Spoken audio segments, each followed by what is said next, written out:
The Truth About Tristram Varick by Edgar Saltus. It is just as well to say at the onset that the tragedy in which Tristram Varick was the central figure has not been rightly understood. The world in which he lived, as well as the newspaper public, have had but one theory between them to account for it, and that theory is that Tristram Varick was insane. Tristram Varick was not insane. He had perhaps a fibre more or a fibre less than the ordinary run of men, that something, in fact, which is the prime factor of individuality and differentiates the possessor from the herd, but to call him insane is nonsense. If he were, it is a pity that there are not more lunatics like him. It may be that the course of conduct which he pursued in regard to his father's estate served as basis to the theory alluded to. At the time being, it created quite a little stir. It was looked upon as a piece of old-world folly, an eccentricity worthy of the red-heeled days of seigneurial France, and, as such, altogether out of place in a money-getting age like our own. But it was not until after the tragedy that his behavior in that particular was brought up in evidence against him. The facts in the case were these. Tristram's father, Erastus Varick, was a man of large wealth, who, when well on in the 40s, married a girl young enough to be his daughter. The lady in question was the only child of a neighbor, Mr. Dirk van Norden by name, and very pretty is she said to have been. Before the wedding, Erastus Varick had his house, which was situated in Waverley Place, refurbished from cellar to garret. He had the parlor, there were parlors in those days, fitted up in white and gold, in the style known as that of the First Empire. The old Dutch furniture, black with age and haircloth, was banished. The walls were plastered with a lime cement of peculiar brilliance. The floors of the bedrooms were carpeted with rugs that extended under the beds, a novelty in New York, and the bedsteads themselves, which were vast enough to make coffins for 10 people, were curtained with chintz patterns manufactured in Manchester to frighten children. In brief, Erastus Varick succeeded in making the house even less attractive than before, and altogether acted like a man in love. After 3 years of marriage, Tristram was born and Mrs. Varick died. The boy had the best of care and everything that money could procure. He was given that liberal education which usually unfits the recipient for making so much as his bread and butter, and at school, at college, and when he went abroad his supply of funds was of the amplest description. Shortly after his return from foreign lands, Erastus Varick was gathered to his fathers. By his will he bequeathed to Tristram a Panama hat and a bundle of letters. The rest and residue of his property he devised to the St. Nicholas Hospital. The value of that property amounted to $7 million. Now Dirk van Norden had not yet moved from the neighborhood to a better place. Tristram was his only grandson, and when he learned of the tenor of the will, he shook his fist at himself in the looking-glass and swore, in a bountiful old-fashioned manner which was peculiar to him, that his grandson should not be divested of his rights. He set the lawyers to work, and the lawyers were not long in discovering a flaw which, through a wise provision of the legislature, rendered the will null and void. The hospital made a bold fight. It was shown beyond peradventure that from the time of Tristram's birth the intention of the testator, and the intention of a testator is what the court most considers, had been to leave his property to a charitable institution. It was proved that he had made other wills of a similar character, and that he had successively destroyed them as his mind changed in regard to minor details and distributions of the trust. But the wise law was there, and there too were the wise lawyers. The decision was made in accordance with the statute, and the estate reverted to Tristram, who then succeeded in surprising New York. Of his own free will he made over the entire property to the account of the hospital, to which it had been originally devised, and it was in connection with that transfer that he was taxed with old-world folly. But the matter was misunderstood and afterward forgotten, and only raked up again when the press of 2 continents busied itself with his name. At that time he was in his 25th or 26th year. He was slender, of medium height, blue of eye, and clear-featured. His hair, which was light in color, he wore brushed upward and back from the forehead. When he walked, it was with a slight stoop, which was the more noticeable in that, being nearsighted, he had a way of holding his chin out and raising his eyebrows, as though he were peering at something which he could not quite discern. In his face there was a charm that grew and delighted and fastened on the beholder. At the age of 26 he would have been recognized by anyone who had known him as a boy. He had expanded, of course, and a stoop and dimness of vision had come with years, but in his face was the same unmistakable, almost childish, expression of sweet goodwill. His school days were passed at Concord. When he first appeared there, he looked so much like a pretty girl, in his manner was such gentleness, and his nature was found to be so vibrant and sensitive, that his baptismal name was promptly shortened into Trissy. But by the time he reached the fourth form, it was lengthened back again to its rightful shape. This change was the result of an evolution of opinion. One day, while some companions, with whom he happened to be loitering, scurried behind a fence, he stopped a runaway horse, clinging to the bridle though his arm had been dislocated in the earliest effort. Another time, when a comrade had been visited, unjustly it appeared, with some terrible punishment, 500 lines, perhaps, or something equally direful, Tristram made straight for the master, and argued with him to such effect that the punishment was remitted. And again, when a tutor asked how it was that there was no W in the French language, Tristram answered, because of Waterloo. Boys are generous in their enthusiasms, they like bravery, they are not deaf to wit, but perhaps of all other things, they admire justice most. And Tristram seemed to exhale it. It is said that everyone has a particular talent for some one thing, whether for good or evil, and the particular talent which was accorded to Tristram Varick was that of appreciation. He was a born umpire. In disputes his schoolfellows turned to him naturally, and accepted his verdict without question. When he reached the altitudes which the upper school offers, no other boy at St. Paul's was better liked than he.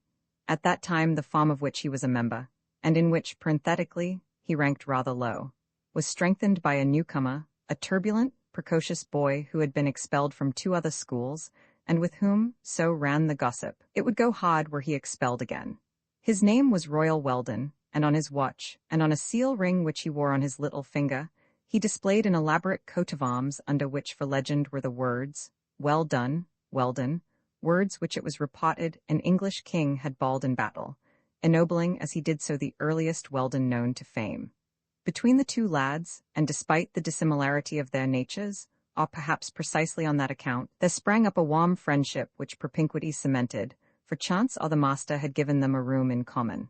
At first, Tristram fairly blinked at Weldon's precocity, and Weldon, who was accustomed to be admired, took to Tristram not unkindly on that account.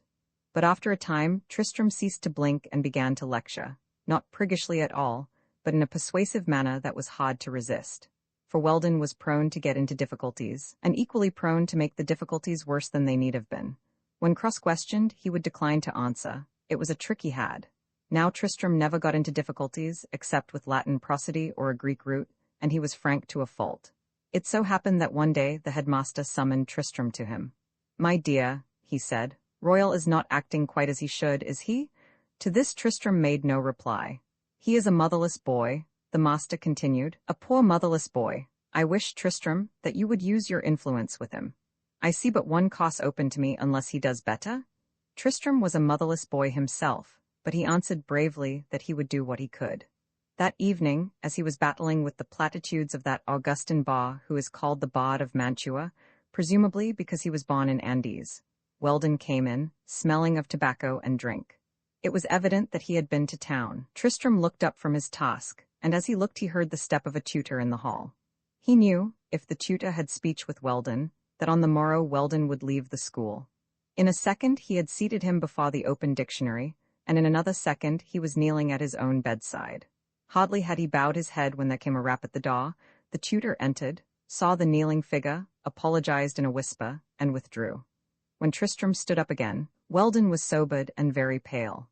"Tristram," he began, but Tristram interrupted him. "There, don't say anything, and don't do it again. Tomorrow you had better talk it over with the doctor." Weldon declined to talk it over with anyone, but after that, he behaved himself with something approaching propriety. 2 years later, in company with his friend, he entered Harvard, from which institution he was subsequently dropped. Tristram meanwhile struggled through the allotted 4 years. He was not brilliant in his studies. The memorizing of abstruse questions and recondite problems was not to his liking. He preferred modern tongues to dead languages. An intricate fugue was more to his taste than the simplest equation, and to his shame it must be noted that he read Petrarch at night. But though the curriculum was not entirely to his fancy, he was conscientious and did his best. There are answers that he gave in class that are quoted still, tangential flights that startled the listeners into new conceptions of threadbare themes, totally different from the usual cut and dried response that is learned by rote. And at times he would display an ignorance, a stupidity even, that was fathomless in its abysses. After graduation, he went abroad. England seemed to him like a rose in bloom, but when autumn came and with it a succession of fogs, each more depressing than the last, he fled to Italy and wandered among her ghosts and treasuries, and then drifted up again through Germany, to Paris, where he gave his mornings to the Sorbonne and his evenings to orchestra stalls. In years gone by it had been Mr. Van Noorden's custom to pass the heated term at Rockaway. But when Rockaway became a popular resort, Mr. Van Noorden, like the sensible man that he was, discovered that his own house was more comfortable than a crowded hotel. This particular summer, therefore, he passed as usual in New York, and Tristrem, who had moved to his house, kept him company. June was not altogether disagreeable, but in July the city was visited by a heat at once insistent and enervating. In August it was cooler, as our Augusts are apt to be, yet the air was lifeless, and New York was not a nosegay. During these months Tristrem was as lifeless as the air. In his first need of sympathy, he had gone to the irascible and kind-hearted old gentleman and told him of the breaking of the engagement, and he might have added, of his heart, though in the telling he sought, with a lover's fealty, to palliate the grievousness of the cruelty to which he had been subjected. "It is this way," he said. "Viola, I think, feels that she does not know me sufficiently well. After all, we have seen but little of each other, and if she accepted me, it was on the spur of the moment. Since then she has thought of it more seriously. It is for me to win her, not for her to throw herself in my arms. That is what she has thought. She may seem capricious, and what if she does? Your knowledge of women has, I am sure, made you indulgent." "Not in the least," Mr. Van Noorden answered. And then, for the time being, the subject was dropped. It was this semi-consolatory view which Tristrem took of the matter after the effect of the first shock had lost its force. But when he received the bundle of letters, together with the Panama hat, which, through some splendid irony, had been devised to him in the only clause of the will in which his name was mentioned, it was as though a flash had rent the darkness and revealed in one quick glare an answer to the enigma in which he groped. The letters were few in number, a dozen at most, and they were tied together with a bit of faded ribbon. They were all in the same hand, one and all contained protestations of passionate love, and each was signed in full, Roanoke Raritan. The envelope which held them was addressed to Mrs. Erastus Varick. It was then that he saw the reason of his disinheritance, and it was then that he understood the cause of Viola's withdrawal. It was evident to him that Mrs. Raritan possessed either thorough knowledge of the facts, or else that she had some inkling of them, which her feminine instinct had supplemented into evidence, and which had compelled her to forbid the banns. There were, however, certain things which he could not make clear to his mind. Why had Mrs. Raritan treated him with such consideration? She had known from the first that he loved her daughter, and after the engagement, if she wished it broken, why had she allowed Viola to invite him to the pier? These things were at first inexplicable to him. Afterward he fancied that it might be that Mrs. Raritan, originally uninformed, had become so only through the man whom he had believed was his father, after the announcement of the engagement had been made to him, and possibly through some communication which had only reached her after his sudden death. This explanation he was inclined to accept, and he was particularly inclined to do so on recalling the spasm which had agitated the deceased when he had come to him with the intelligence of the engagement, and the nervous excitement which Mrs. Raritan displayed on the morning when he left for town. This explanation he accepted later, but in the horror of the situation in which he first found himself his mind declined to act. He had never known his mother, but her fame he had cherished as one cherishes that which is best and most perfect of all. And abruptly that fame was tarnished, as some fair picture might be sullied by a splash and splatter of mud. And as though that were insufficient, the letters which devastated his mother's honor brought him a hideous suspicion, and one which developed into certainty, that his father and the father of the girl whom he loved were one and the same. It is not surprising, then, that during the summer months Tristrem was as lifeless as the air he breathed. His grandfather noticed the change. He would have been blind indeed had he not, and he urged him to leave New York. But at each remonstrance Tristrem shook his head with persistent apathy. What did it matter to him where he was? If New York, instead of being merely hot and uncomfortable, had been cholera-smitten, and the prey of pest, Tristrem's demeanor would not have altered. There are people whom calamity affects like a tonic, who rise from misfortune refreshed. There are others on whom disaster acts like a soporific, and he was one of the latter. For 3 months he did not open a book. The daily papers were taken from him unread. and if during that time he had lost his reason, it is probable that his insanity would have consisted in sitting always with eyes fixed, without laughing, weeping, or changing place. But after the hearing in the surrogates, caught there was a change of scene. The will was set aside, and the estate, of which Tristrem had taken absolutely no thought whatever, reverted to him. It was then that he made it over in its entirety to the institution to which it had been originally devised, and it was in connection with the disposal of the property, a disposal which he effected as a matter of course, and as the only right and proper thing for him to do, that he enjoyed a memorable interview with his grandfather. He had not spoken to Mr. Van Nodden about the letters, and the old gentleman, through some restraining sense of delicacy, had hesitated to question. Besides, he was confident that the estate would be Tristrem's, and thus assured, it seemed unnecessary to him to touch on a matter to which Tristrem had not alluded, and which was presumably distasteful to him. But when he learned what Tristrem had done, he looked upon the matter in a different light, and attacked him very aggressively the next day. "I can understand perfectly," he said, "that you should decline to hold property on what you seem to regard as a legal quibble. But I should be very much gratified to learn in what your judgment is superior to that of the legislature, and why you should refuse that to which you had as clear and indefeasible a claim as I have to this fob on my waistcoat. I should be really very much gratified to learn." Tristrem looked at his grandfather very much as though he had been asked to open a wound, but he answered nothing. He got the letters and placed them in the old gentleman's hand. Mr. Van Nodden glanced at one, and then turned to Tristrem. It was evident that he was in the currents of conflicting and retroacting emotions.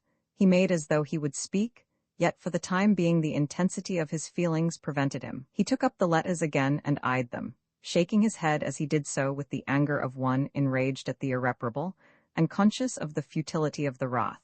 In the lives of most men and women, there are moments in which they are pregnant with words. The necessity of speech is so great that until the parturition is accomplished, they experience the throes of suffocation. If no listener be at hand, there are at least the walls. Mr. Van Nodden was standing near to Tristrem, but that he might be the better assured of his attention, he caught him by the arm, and addressed him in abrupt, disjointed sentences, in a torrent of phrases, unconnected, as though others than himself beat their vocables from his mouth. His words were so tumultuous that they assailed the gates of speech, as spectators at the sight of flame crowd the exits of a hall, and issue, some as were they hurled from catapults, others, maimed, in disarray. He was possessed of anger, and as sometimes happens off the stage, his anger was splendid and glorious to behold. And Tristrem, with the thirst of one who has drunk of thirst itself, caught the cascade of words and found in them the waters and fountains of life. "These letters, but how is it possible? God in heaven, but can't you see? The bare idea is an infamy. Your mother was as interested in Raritan as it's enough to make a mad dog blush. It was just a few months before you were born, bah. The imbecility of Erastus Varick would unnerve a pirate. I know he was always running there, Raritan was, but anyone with the brain of a wooden Indian would have understood. Why, they were here, they came to me, all three of them, and because I knew her father, and precious little thanks I got for my pains. He said he would see the girl in her grave first. He would have it that Raritan was after her for her money. It's true he hadn't a penny, but what's that got to do with it? The mischief's done. She must have sent these letters to your mother to return to Raritan just before she married that idiot Wainwaring. Your mother was her most intimate friend. They were at school together at Pelham Priory. Raritan, I suppose, was away. Before he got back, your mother? You were born, you know, and she died. She had no chance to return them. That imbecile of a father of yours must have found the letters and thought, but how is such a thing possible? Good God! He ought to be dug up and cowhided. And it was for this he left you a Panama hat. And it was for this you have turned over millions to an institution for the shelter of vice. It was for this, see here, since Christ was crucified, a greater stupidity, or one more iniquitous, has never been committed. In the magnificence of his indignation, Mr. Van Nodden stormed on until he lacked the strength to continue, but he stormed to ravished and indulgent ears. And when at last he did stop, Tristrem, who meanwhile had been silent as a mouse, went over to the armchair into which, in his exhaustion, he had thrown himself, and touched his shoulder. "If he did not wish me to have the money," he said, "how could I keep it? How could I?" And before the honesty that was in his face the old man lowered his eyes to the ground. "I am gladder," Tristrem continued, "to know myself his son than to be the possessor of all New York. but when I thought that I was not his son, was that a reason why I should cease to be a gentleman? Though I lost everything else, what did it matter if I kept my self-respect? He waited a moment for an answer, and then a very singular thing happened. From Dirk van Noden's lowered eyes first one tear, and then a second rolled down into the furrows of his cheek. From his throat came a sound that did not wholly resemble a sob, and yet was not like to laughter. His mouth twitched, and he turned his head aside. "It's the first time since your mother died," he said at last. But what he meant by that absurd remark, who shall say? For some time Tristram lingered, lost in thought. It was indeed as he had said. He was gladder to feel again that he was free to love and free to be loved in return than he would have been at holding all New York in fee. As he rose from the nightmare in which he suffocated, he did not so much as pay the lost estate the compliment of a regret. It was not that which had debarred him from her, nor was it for that she had once placed her hand in his. He was well rid of it all, since in the riddance the doors of his prison house were unlocked. For 3 months his heart had been not dead but haunted, and now it was instinct with life and fluttered by the beckonings of hope. He had fronted sorrow. Pain had claimed him for its own, and in its intensity it had absorbed his tears. He had sunk to the utmost depths of grief, and, unbereft of reason, he had explored the horrors of the abyss.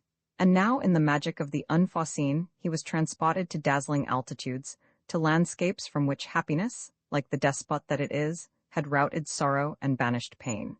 He was like one who, overtaken by years and disease, suddenly finds his youth restored. His plans were quickly made.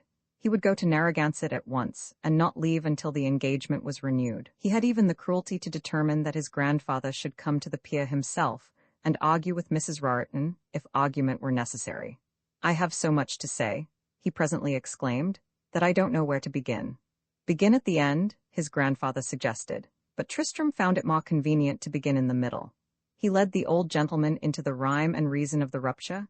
He carried him forward and backward from old fancies to newer hopes. He explained how imperative it was that, with the demolition of the obstacle which his father had erected, the engagement should be at once renewed. He blamed himself for having even suggested that Viola was capricious.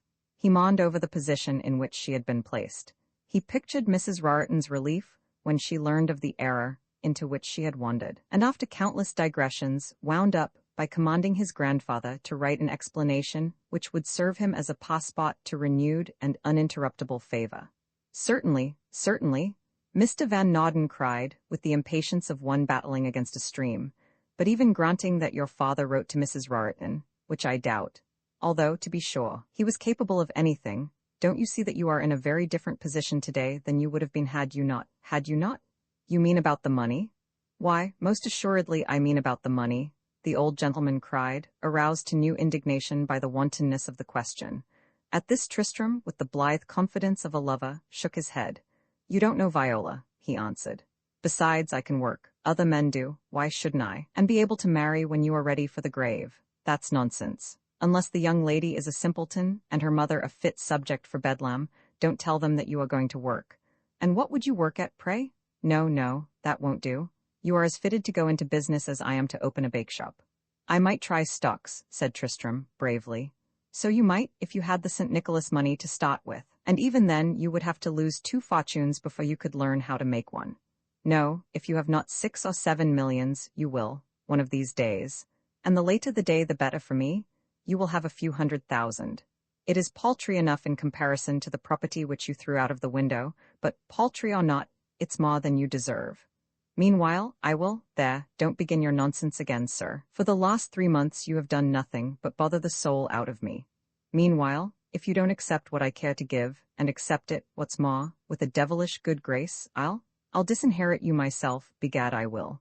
I'll leave everything I have to the St. Nicholas. It's a game that 2 can play at. You have set the fashion, and you can abide by it.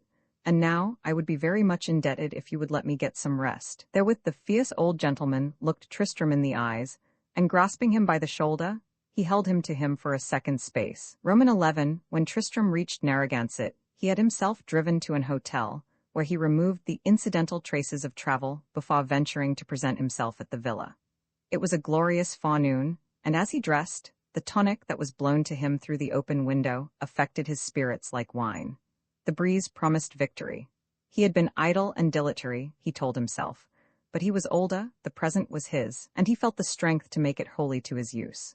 The past would be forgotten and put aside. No, but utterly, as nature forgets. And in the future, what things might be? Oh Magali, ma bien may, fions Tuesday, ux, the old song came back to him, and as he set out for the villa he hummed it gaily to himself. The villa was but the throw of a stone from the hotel, and in a moment he would be there. He was just a little bit nervous, and he walked rapidly. As he reached the gate his excitement increased. In his breast was a tightening sensation, and then at once he stopped short. On the door of the cottage hung a sign, bearing for legend, "To let, furnished." "But it is impossible," he exclaimed. "They were to be here till October." He went up and rang the bell. The front windows were closed and barred. The porch on which he stood was chairless. He listened and heard no sound. He tried the door. It was locked. "But it is impossible," he kept repeating. To let, furnished, for particulars apply to J.F. Brown at the casino. Most certainly, I will, most certainly. And monologuing in the fashion that was peculiar to him, he went down the road again, mindful only of his own perplexity. On reaching the casino, he found that he would have no difficulty in seeing the agent. Mr. Brown, the doorkeeper told him, was right in there, and as he gave this information he pointed to a cramped little office which stood to the left of the entrance. "Is this Mr. Brown?" Tristrem began. "Mr. Brown, I am sorry to trouble you. Would you be good enough to tell me about Mrs. Rariton's cottage? For next summer, 900, payable in advance. I didn't mean about the price. I was told that Mrs. Rariton had taken it until October." "So she did. You can sublet for the balance of the season." "Thank you, yes, but Mrs. Rariton hasn't gone away, has she?" "She went weeks ago. There's nothing the matter with the cottage, however. Drainage excellent." "I have no doubt, but can you tell me where Mrs. Rariton went to?" "I haven't the remotest idea. Lennox, perhaps, if you want to look at the cottage I'll give you the key." "I should think really, I must apologize for troubling you. Didn't Mrs. Rariton leave her address?" "If she did, it wasn't with me. When do you want the cottage for?" Tristrem had not the courage to question Ma. He turned despondently from Mr. Brown, and passing on through the vestibule, reached the veranda that fronts the sea. In an angle, a group of violinists were strumming an inanity of Strauss with perfect independence of one another.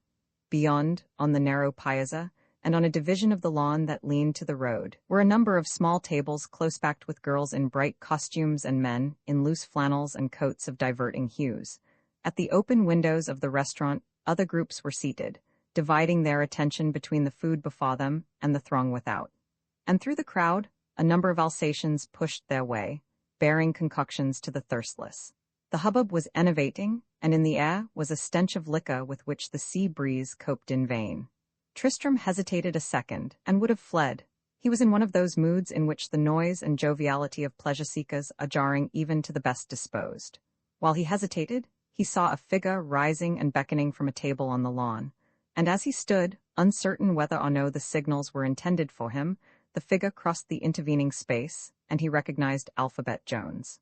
"Come and have a drink," said that engaging individual. "You're as solemn as a comedian. I give you my word. I believe you are the only sober man in the place."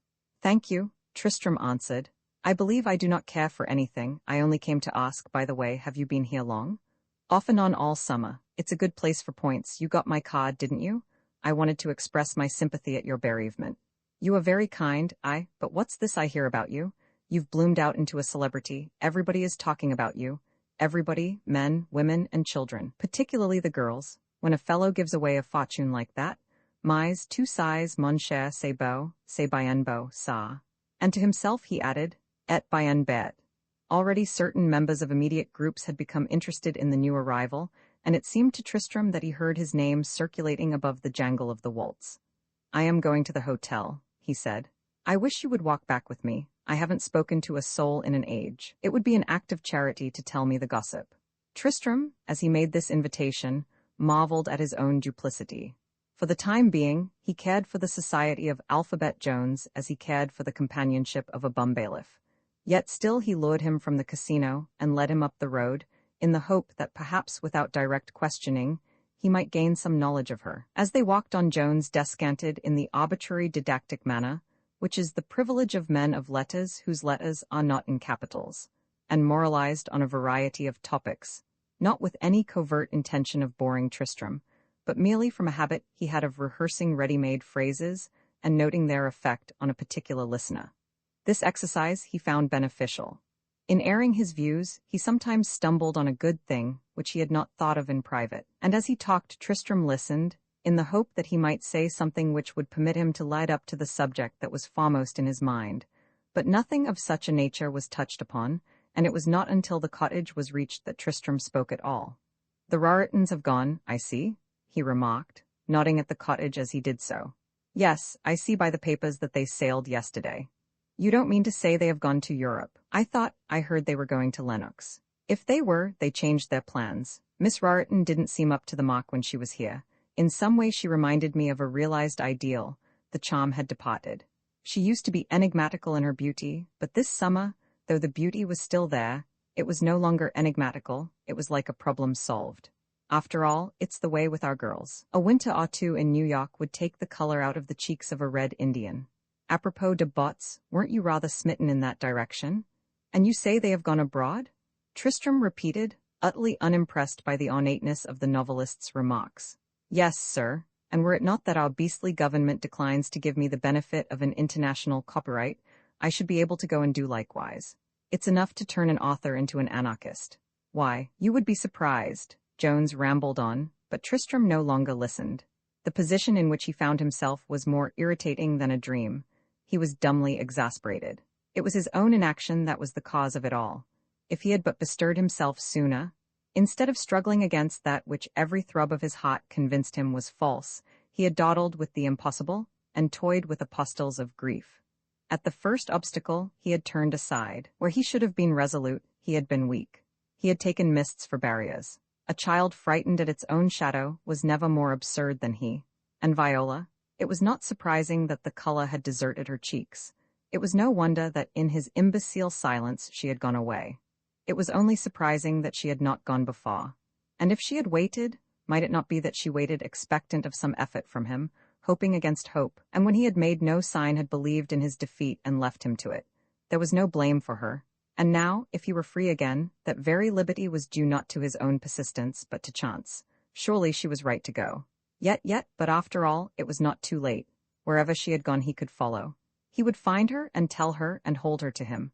Already he smiled in scenes forecast. The exasperation had left him. Whether he came to Narragansett or journeyed to Paris, what matter did it make?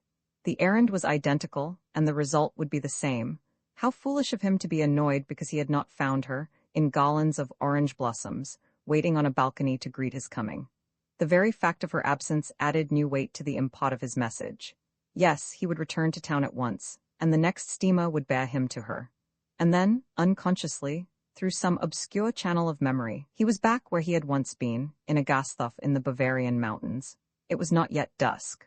Through the window came a choir of birds, and he could see the tender asparagus green of neighborly trees. He was seated at a great, bare table of oak, and as he raised from it to his lips a stone measure of beer, his eyes rested on an engraving that hung on the wall. It represented a huntsman, galloping like mad, one steadying hand on the bridle and the other stretched forward to grasp a phantom that sped on before. Under the picture, in quaint German text, was the legend, "The Chase After Happiness." He mused, "I don't see why I should think of that." "That's the gist of it all," Jones was saying. "It's the fashion to rail against critics. I remember telling one of the guild the other day not to read my books. They might prejudice him in my favor, but in comparison to certain publishers, the average reviewer stands as a misdemeanant does to a burglar. No, I have said it before, and I say it again, until that copyright law is passed, the government is guilty of nothing less than compounding a felony." Of what had gone before Tristram had not heard a single word, and these ultimate phrases which reached him were as meaningless as church steeples. He started as one does from a nap, with that shake of the head which is peculiar to the absent-minded. He was standing, he discovered, at the entrance to the hotel at which he lodged. "Don't you agree with me?" Jones asked. "Come and lunch at the casino. You will get nothing here. Narragansett cookery is as iniquitous as the legislature. Besides, at this hour they give you dinner. It is tragic, on my word it is." "Thank you," Tristram answered elusively. "I have an appointment with a train." And with this excuse he entered the hotel, and as soon after as was practicable, he returned to town. It was, he learned, as Jones had said. Mrs. Rarton and Miss Rarton were passengers on a steamer which had sailed 2 days before. It was then Friday. One of the swiftest Kanadas was to sail the following morning, and it seemed not improbable to Tristram that he might reach the other side, if not simultaneously with, at least but a few hours after the arrival of the Wednesday boat. Such preparations, therefore, as were necessary he made without delay. As incidental thereto, he went to the house in 39th Street. There he learned, from a squat little Irishwoman who came out from the area and eyed him with unmollifiable suspicion, that like the Narragansett cottage, the house was to let.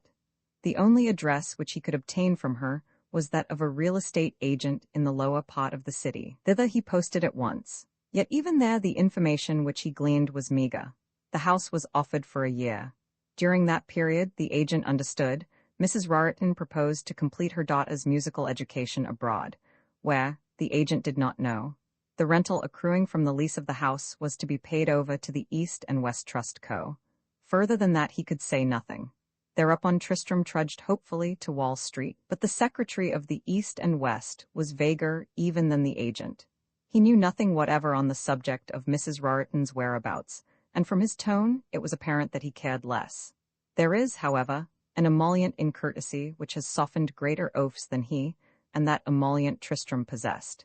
There was in his manner a penetrating and pervasive refinement, and at the gruffness with which he was received, there came to his face an expression of such perplexity that the secretary, disarmed in spite of himself, turned from his busy idleness and told Tristram that if Mrs. Raritan had not left her address with him, she must certainly have given it to the lawyer who held the power of attorney to collect the rents and profits of her estate. The name of that lawyer was Meggs, and his office was in the Mills Building. In the Mills Building Tristram's success was little better. Mr. Meggs, the managing clerk announced, had left town an hour before, and would not return until Monday. However, if there was anything he could do, he was entirely at Tristram's disposal. And then Tristram explained his errand anew, adding that he sailed on the morrow, and that it was important for him to have Mrs. Raritan's address before he left. The clerk regretted, but he did not know it. Could not Mr. Meggs send it to him? He might cable it, might he not? Tristram suggested, and as this plan seemed feasible, he gave the clerk a card with a London address scrawled on it, and therewith some coin. I should be extremely indebted if you would beg Mr. Meggs to send me the address at once, he added, and the clerk, who had read the name on the card and knew it to be that of the claimant and renouncer of a great estate, assured him that Mr. Meggs would take great pleasure in so doing. After that there was nothing for Tristram to do but to return to his grandfather's house and complete his preparations. He dined with Mr. Van Nauden that evening, and a very pleasant dinner it was. Together they talked of those matters and memories that were most congenial to them, Mr. Van Nauden looking steadily in the past, and Tristram straight into the future. And at last, at midnight, when the carriage came to take Tristram to the wharf, for the ship was to sail at so early an hour in the morning that it was deemed expedient for the passengers to sleep on board, as Tristram took leave of his grandfather, "Bring her back soon," the old gentleman said. "Bring her back as soon as you can. And Tristram, you must take this to her once more, with an old man's love and blessing." Whereupon he gave Tristram again the diamond brooch that had belonged to his daughter. Roman 12. The journey over was precisely like any other, except in this, that, the tide of travel being in the contrary direction, the number of cabin passengers was limited. Among them, there was no one whom Tristram had met before. Yet, after the second day out, there were few whom his appearance and manner had not attracted and coerced into some overture to better acquaintance. Of these his attention was particularly claimed by an Englishman who sat next to him at table, and a young lady who occupied the seat opposite to his own. In the eyes of the latter was the mischievous look of a precocious boy. She was extremely pretty, blonde, fair, with a mouth that said "kiss me," what the French call a frimousse frite de champagne, and her speech was marked by great vivacity. She was accompanied by an elderly person who appeared at table but once, and who during the rest of the voyage remained bundled in shawls in the ladies' cabin, where refreshments were presumably brought her. It was rumored that this young lady was an ex-star of the Gaiety, and more recently a member of a burlesque troupe that had disbanded in the States. It was added, but then, are not ill-natured things said about everybody? You, sir, and you, madam, who happen to read this page, have never, of course, been spoken of other than with the greatest respect, but what is said of your neighbor? And what have you said yourself? Tristram, unaffected by the gossip of the smoking-room, to which, indeed, he lent but an inattentive ear, allowed the young lady to march him up and down the deck, and, as was his wont, permitted himself to be generally made use of. Yet if the elderly person in the ladies' cabin had exacted of him similar attentions, the attentions would have been rendered with the same prompt and diligent willingness. He was not a good listener, although he seemed one, but there was a breeziness in the young lady's conversation which helped him not a little to forget the discomforts of ocean travel. He walked with her, in consequence, mile after mile, and when she wearied of that amusement, he got her comfortably seated and, until she needed him again, passed the time in the smoking room. It was there that he became acquainted with the Englishman who sat next to him at table. His name, he learned, was Ledyard York. He was an artist by profession, and in the course of a symposium, Tristrem discovered that he was a very cultivated fellow besides. He seemed to be well on in the 30s, and it was evident that there were few quarters of the globe with which he was not familiar. He was enthusiastic on the subject of French literature, but the manufactures of the pupils of the beaux-arts he professed to abominate. "The last time I was at the Salon," he said, one evening, "there were in those interminable halls over 3,000 pictures. Of these, there were barely 50 worth looking at. The others were interesting as colored lithographs on a dead wall. There was a Manet or two, a Moreau, and a dozen or more excellent landscapes, but the rest represented the apotheoses of mediocrity. The pictures which Guillaume, Cabanel, Bouguereau, and the acolytes of those pasture cooks exposed were stupid and sterile as church doors. What is art, after all, if it be not an imitation of nature? To my thinking, the greater the illusion, the nearer does the counterfeit approach the model. And look at the nymphs and dryads which those hairdressers present. In the first place, nymphs and dryads are as overdone as the Assumption of virgins and the loves of Leda. Besides, they were not modern, but even if they were, fancy a girl who lives in the open air in her birthday costume, and who, exposed to the sun, to say nothing of the wind, still preserves the pink and white skin of a baby, and a skin, mind you, that looks as though it had been polished and pinched by a masseur. However, place a dozen of them lolling in conventional attitudes in a glade, or represent them bathing in a pond, and although the sun shines on them through the foliage, be careful not to get so much as the crisscross of a shadow on their bodies. Smear the whole thing with cold cream, label one Arcadia, and the other nymphs surprised, and you have what they call in France the fair distinguere. There was nothing particularly new in what Mr. York had to say, and if, like the majority of men whose thoughts run in a particular channel, he was apt to be dogmatic in his views, he yet possessed that saving quality, which consists in treating the subject in hand not as were it a matter of life and death, but rather as one which is as unimportant as the gout of a distant relative. And it was in the companionship of this gentleman, and that of the young lady alluded to, that Tristram passed the 6 days which separated him from the Irish coast. On the day preceding the debarkation, he was in great and expectant spirits, but as the sun sank in the ocean, his light-heartedness sank with it.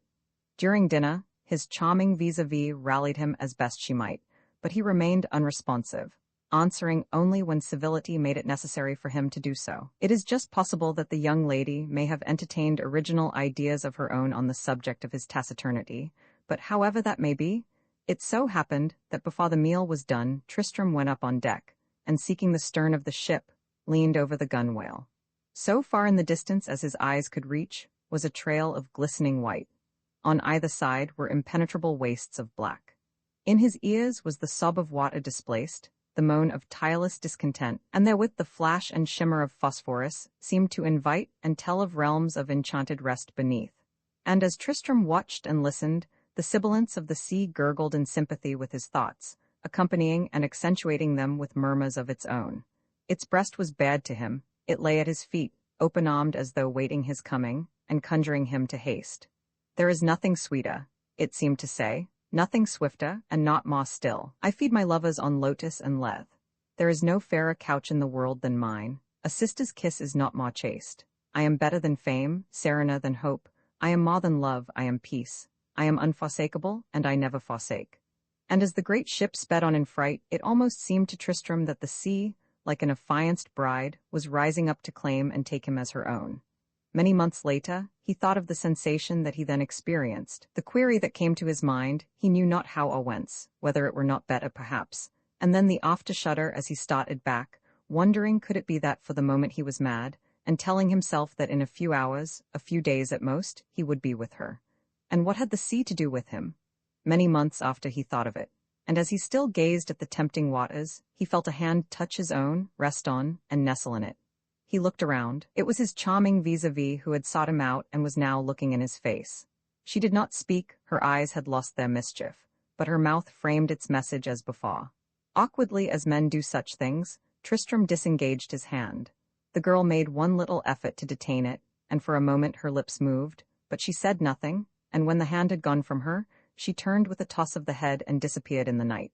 Soon after, Tristram turned too, and found his way to the smoking room. In some way the caress which he had eluded had left a balm. He was as hopeful as before, and he smiled in silent amusement at the ups and downs of his needless fears. In a corner of the room was Jock. "I have been looking at the sea," he said, as he took a seat at his side. "It is captious as wine. You are a poet, are you not?"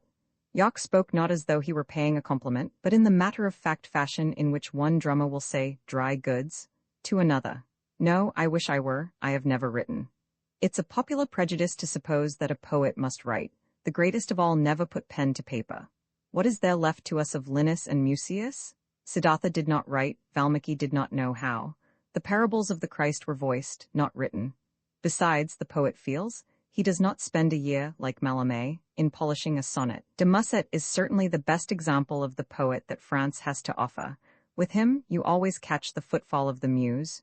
You feel, as he felt, the inspiration. And all the more clearly in that his verses limp. He never would have had time to express himself if he had tried to sandpaper his thoughts. Don't you suppose that Murillo was a poet? Don't you suppose that Guido was? Don't you think that anyone who is in love with beauty must be? I say beauty where I might say the ideal. That is the reason I thought you a poet. You have in your face that constant preoccupation which is distinctive of those who pursue the intangible. I am not pursuing the intangible, though, Tristram answered, with a little sententious nod. Ah, who shall say? We all do. I am pursuing it myself, though not in the sense that I attribute to you. Did you ever read Flaubert's Temptation? No? Well, fancy the Sphinx crouching at sunset in the encroaching sand. In the background is a riot of color, and overhead a tender blue fading into salmon and the discreetest gray. Then add to that the impression of solitude and the most absolute silence. In the foreground flutters a chimera, a bird with a dragon's tail and the rainbow wings of a giant butterfly. The Sphinx is staring at you, and yet through and beyond, as though her eyes rested on some inaccessible horizon. Cities crumble, nations rise and subside, and still that undeviating stare, and in her face the unroutable calm of fabulous beauty. I want those eyes, I want that face. You never heard the duo which Flaubert gives, did you? It runs somewhat this way. The motionless Sphinx calls, "Here, Chimera, rest a while." The Chimera answers, "Rest, not I." The Sphinx, "Whither goest thou in such haste?" The Chimera, "I gallop in the corridors of the labyrinth, I saw to the mountain tops, I skim the waves, I yelp at the foot of precipices, I cling to the skirt of clouds. With my training tail I sweep the shores. The hills have taken their curve from the form of my shoulders. But thou, I find thee perpetually immobile, or else with the end of thy claw drawing alphabets in the sand. The Sphinx, I am guarding my secret, I calculate and I dream. The Chimera, I am joyous and light of heart. I discover to man resplendent perspectives, utopias in the skies, and distant felicities. Into his soul, I pour the eternal follies, projects of happiness, plans for the future, dreams of fame, and the vows of love and virtuous resolutions. I incite to perilous journeys, to great undertakings. It is I that chiseled the marvels of architecture. It is I that hung bells on the tomb of Porsena, and surrounded with an archalk wall the keys of the Atlantides. I seek new perfumes, larger flowers, and pleasures unenjoyed. If anywhere I perceive a man whose mind rests in wisdom, I drop from space and strangle him. The Sphinx, all those whom the desire of God torments, I have devoured. Jock had repeated these snatches from the duo in French. He had repeated them well, bringing out the harmony of the words in a manner which in our Hasha tongue would have been impossible. And now he felt parched, and ordered some drink of the steward. It is the face of that Sphinx that I want, he continued. If I were a composer, I would put the duo itself to music. I know of no prose more admirable. I have the scene on canvas, all of it, that is, except the Sphinx's face, and that, of course, is the most important.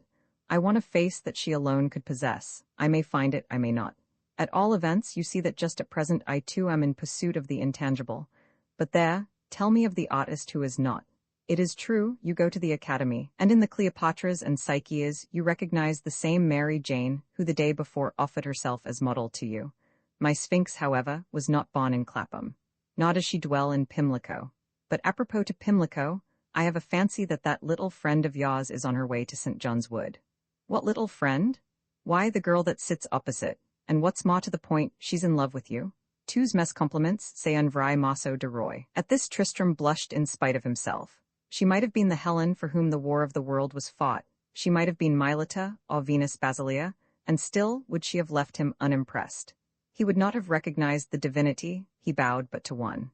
You remind me, said Jock, who had watched his expression, you remind me of de Marsay, who did not know what he did to the women to make them all fall in love with him. There is nothing as fetching as that, and there is nothing, at least to my thinking, that compares with that charm which a woman in love exhales to her lover. It is small matter whether the woman is the daughter of an earl, or whether she is a cocotte. There are, I know, people who like their claret in decanters, but so long as the wine is good, what does the bottle matter? Aimer est le grand point, gimpot la matrice? Gimpot la flacon, pas vous quan ate elivres? De Musset was drunk when he wrote that, said Tristram, but whether he was drunk or sober, I don't agree with him. I don't agree with him at all. It is the speech of a man who can think himself in love over and over again, and who discovers in the end that through all his affairs he has loved no one but himself. All of which Mr. Jock pooh-poohed in the civilest manner, and when Tristram had finished his little speech, expounded the principles of love as they are formulated in the works of a German metaphysician, supporting them as he did so with such clarity and force of argument that Tristram, vanquished but unconvinced, left him in disgust. The next day they were at Liverpool. In the confusion that is incidental to every debarkation, Tristram had had no opportunity of exchanging a word with his vis-a-vis, but in the custom-house he caught sight of her and went forward to bid her good-bye. "Good-bye," she answered, when he had done so, and putting out her hand, she looked at him with mischievous eyes. "Good-bye," she repeated lightly, and then between her teeth she added, "Imbecile that you are," though what she may have meant by that, Tristram never understood. Roman 13. It was under cover of a fog of leprous brown, striated with ochre and acrid with smoke, that Tristram entered London. In allusion to that most delightful of cities, someone has said somewhere that hell must be just such another place. If the epigrammatist be right, then indeed is it time that the rehabilitation of the lower regions began. London is subtle and cruel, perhaps, and to the meditative traveler, it not infrequently appears like an invocation to suicide writ in stone. But whoso has once accustomed himself to its breath may live ever after in flowerful Arcadias, and yet dream of its exhalations with regret. In Venice, one may coquette with phantoms. Rome has ghosts and memories of her own. In Paris there is a sparkle that is headier than absinthe. Berlin resounds so well to the beat of drums that even the pusillanimous are brave. But London is the great enchantress. It is London alone that holds the secret of inspiring love and hatred as well. Tristram sniffed the fog with a sensation of that morbid pleasure which girls in their teens and women in travail experience when they crave and obtain repulsive food. Had he not hungered for it himself? And did she not breathe it too? The journey from Euston Square to the hotel in Jermyn Street, at which he proposed to put up, was to him a confusion of impatience and anticipation. He was sure of finding a cablegram from Mrs. Rariton's attorney, and was it not possible that he might see Viola that very night? In Jermyn Street, however, no message awaited him.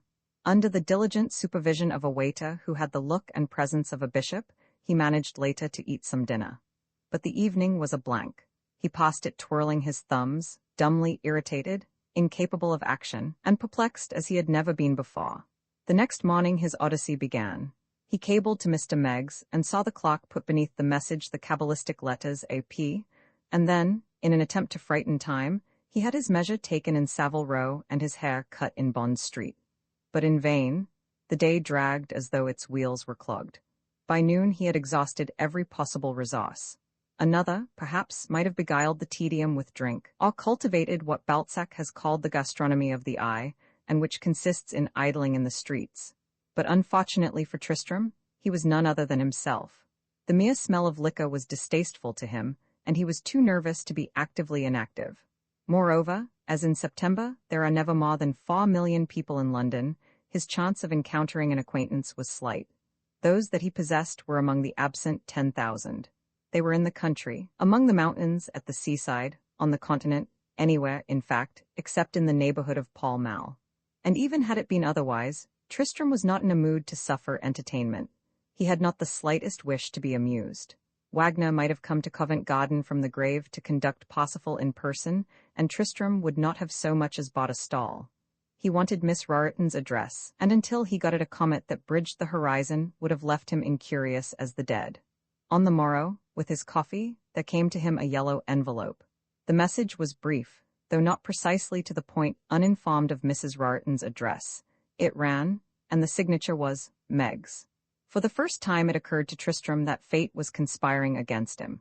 It had been idiocy on his part to leave New York before he had obtained the address, and now that he was in London, it would be irrational to write to any of her friends, the Wainwarings, for instance, and hope to get it.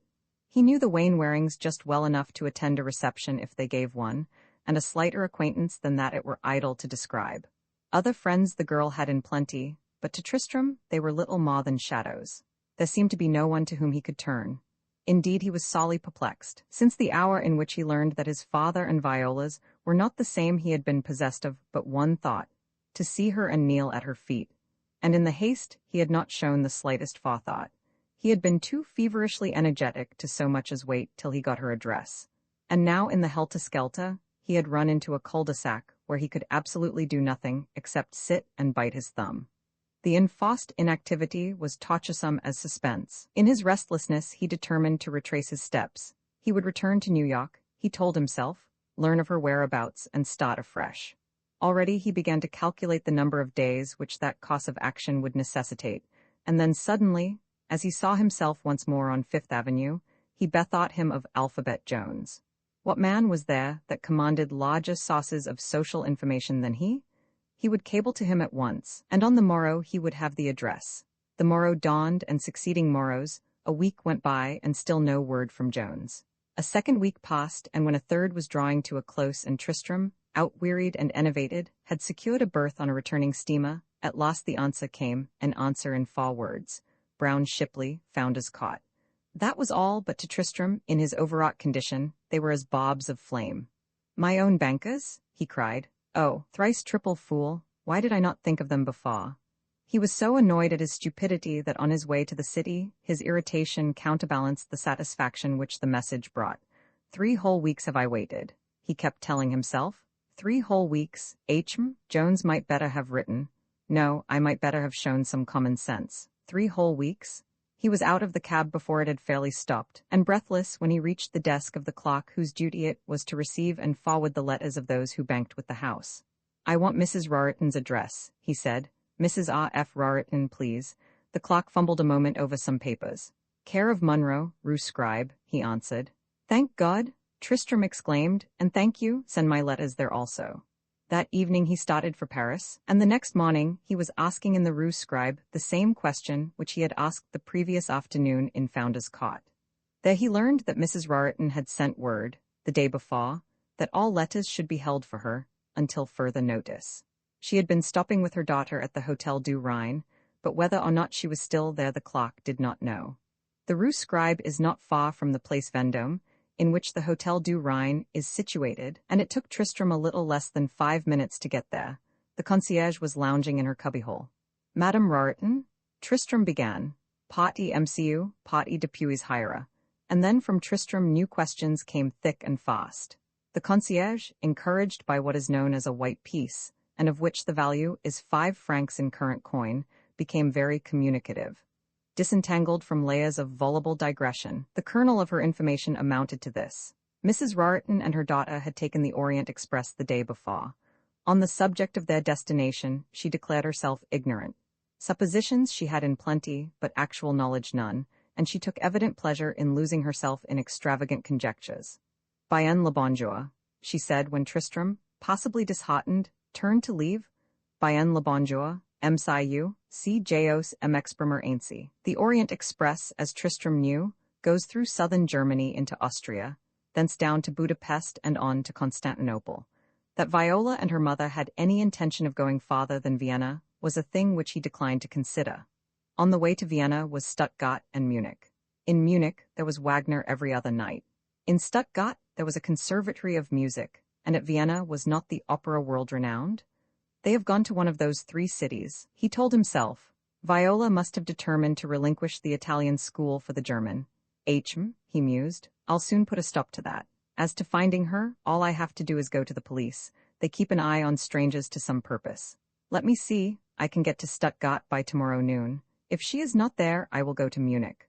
I rather like the idea of a stroll on the Maximilianstrasse. It would be odd if I met her in the street. Well, if she isn't in Munich, she is sure to be in Vienna. And as he entered the Grand Hotel, he smiled anew in dreams forecast. Tristrem carried out his program to the end, but not in Stuttgart, not in Munich, nor in Vienna either, could he obtain the slightest intelligence of her. In the latter city he was overtaken by a low fever, which detained him for a month, and from which he arose enfeebled but with clearer mind. He wrote to Viola 2 letters, and 2 also to her mother. One of each he sent to the Rue Scribe, the others to Founder's Cot. When 10 days went by, and no answer came, he understood for the first time what the fable of Tantalus might mean, and that of Sisyphus too. He wrote at length to his grandfather, describing his odyssey, his perplexities, and asking advice. He even wrote to Jones, though much more guardedly, of course, thanking him for his cable, and inquiring in a postscriptum whether he had heard anything further on the subject of the Raritans' whereabouts. These letters were barely dispatched when he was visited by a luminous thought. The idea that Viola intended to relinquish Italian music for that of Wagner had never seemed to him other than an incongruity. "Idiot that I am!" he exclaimed. "She came abroad to study at Milan, and there is where she is. She must have left the Orient Express at Munich and gone straight down through the Tyrol." And in the visitation of this comforting thought, Tantalus and Sisyphus went back into the night from which they had come. In their place came again the blue-eyed divinity whose name is Hope. It is not an easy journey, nor a comfortable one, from Vienna to Milan, but Hope aiding, it can be accomplished without loss of life or reason. And Hope aided Tristrem to his destination, and there disappeared. In all Milan, no intelligence of Viola could be obtained. He wrote again to her. The result was the same. "I am as one accursed," he thought, and that night he saw himself in dreams stopping passers in the street, asking them with lifted hat had they seen a girl wonderfully fair, with amber eyes. He asked the question in French, in German, in Italian, according to the nationality of those he encountered. And once, to a little old woman, he spoke in a jargon of his own invention, but she laughed and seemed to understand, and gave him the address of a lupanar. He idled a while in Milan, and then went to Florence and to Rome and to Naples, crossing over, even, to Palermo. And then retracing his steps, he visited the smaller cities and outlying, unfrequented towns. Something there was which kept telling him that she was near at hand, waiting, like the enchanted princess, for his coming. And he hunted and searched, outwearied at times, and refreshed again by resuscitations of hope and intussusceptions of her presence. But in the search his nights were white. It was rare for him to get any sleep before the dawn had come. Early in spring he reached Milan again. He had written from Bergamo to the Rue Scribe, asking that his letters should be forwarded to that place, and among the communications that were given him on his arrival was a cablegram from New York. "Come back," it ran. "She is here." It was from his grandfather, Dirk van Naden, and as Tristrem read it he trembled from head to foot. It was on a Tuesday that this occurred, and he reflected that he would just about be able to get to Havre in time for the Saturday steamer.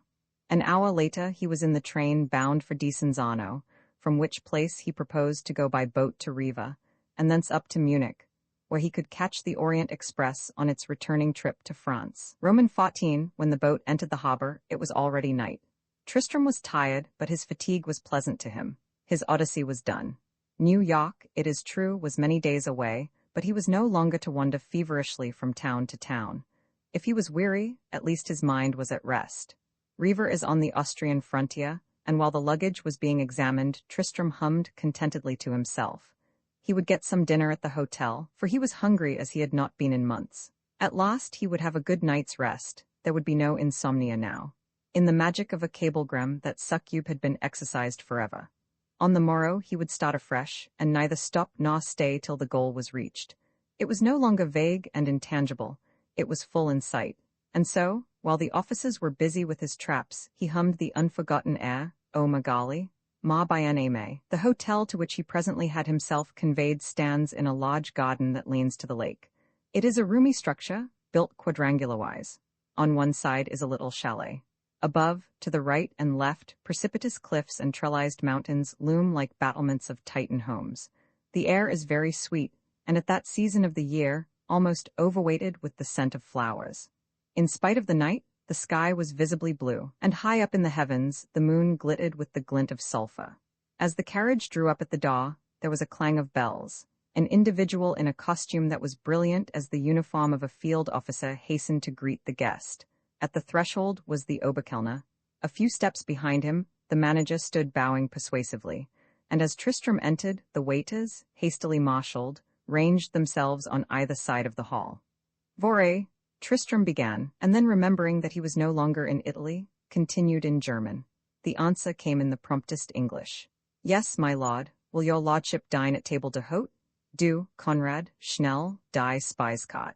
Tristrem examined the bill of fare which was then brought him, and while he studied the contents he heard himself called by name.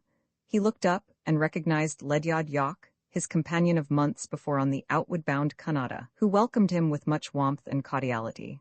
And whatever became of Miss Tippity Fitchett, you don't mean to say you did not see her again? Fancy that. It was through no fault of hers then. But there, in spite of your promise, you didn't so much as look me up. I am just in from a tramp to Mori. Suppose we brush up a bit and have dinner together. He turned to the waiter. Konrad, wir speisen draußen, Verschaffen sei was Munkenkloster. Zu Befehl, Herr Baron. Half an hour later, when the brushing up was done and the Munkenkloster was uncocked, Tristrem and York seated themselves in an arbor that overhung the lake.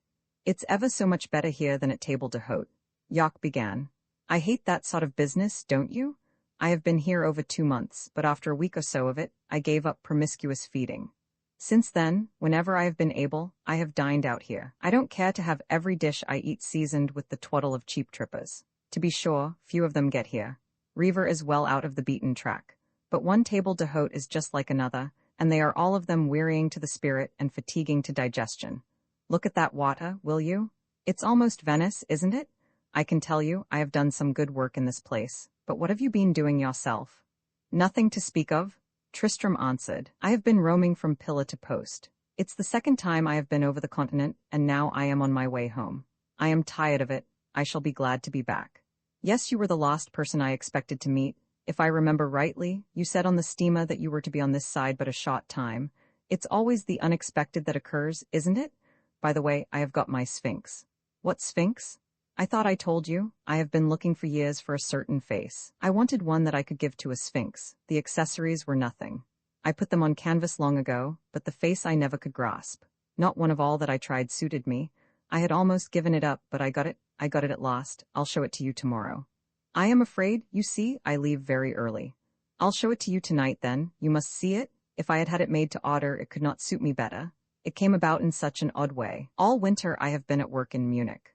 I intended to remain until June, but the spring there is bleaker than your own New England. One morning I said to myself, why not take a run down to Italy? 2 days later, I was on my way. But at Mori, instead of pushing straight on to Verona, I drove over here, thinking it would be pleasanter to take the boat. I arrived here at midnight. The next morning I looked out of the window, and there, right in front of me, in that chalet, was my Sphinx. Well, the upshot of it was I have been here ever since. I repainted the entire picture. The old one wasn't good enough.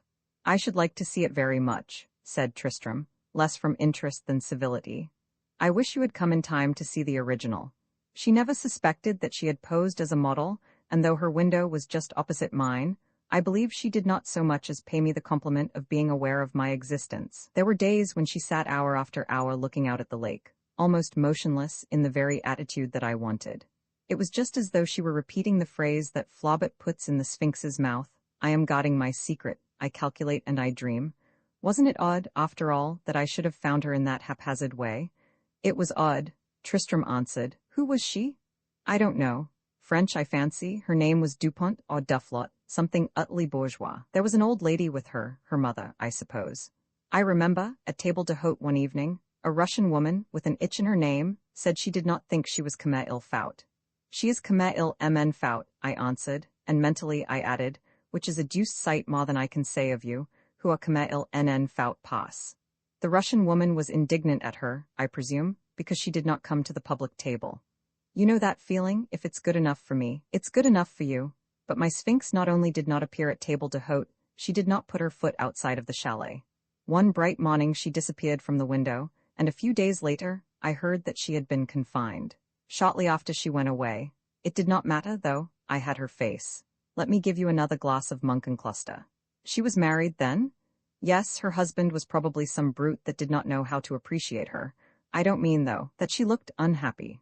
She looked impassible, she looked exactly the way I wanted to have her look. If you have finished your coffee, come up to my little atelier.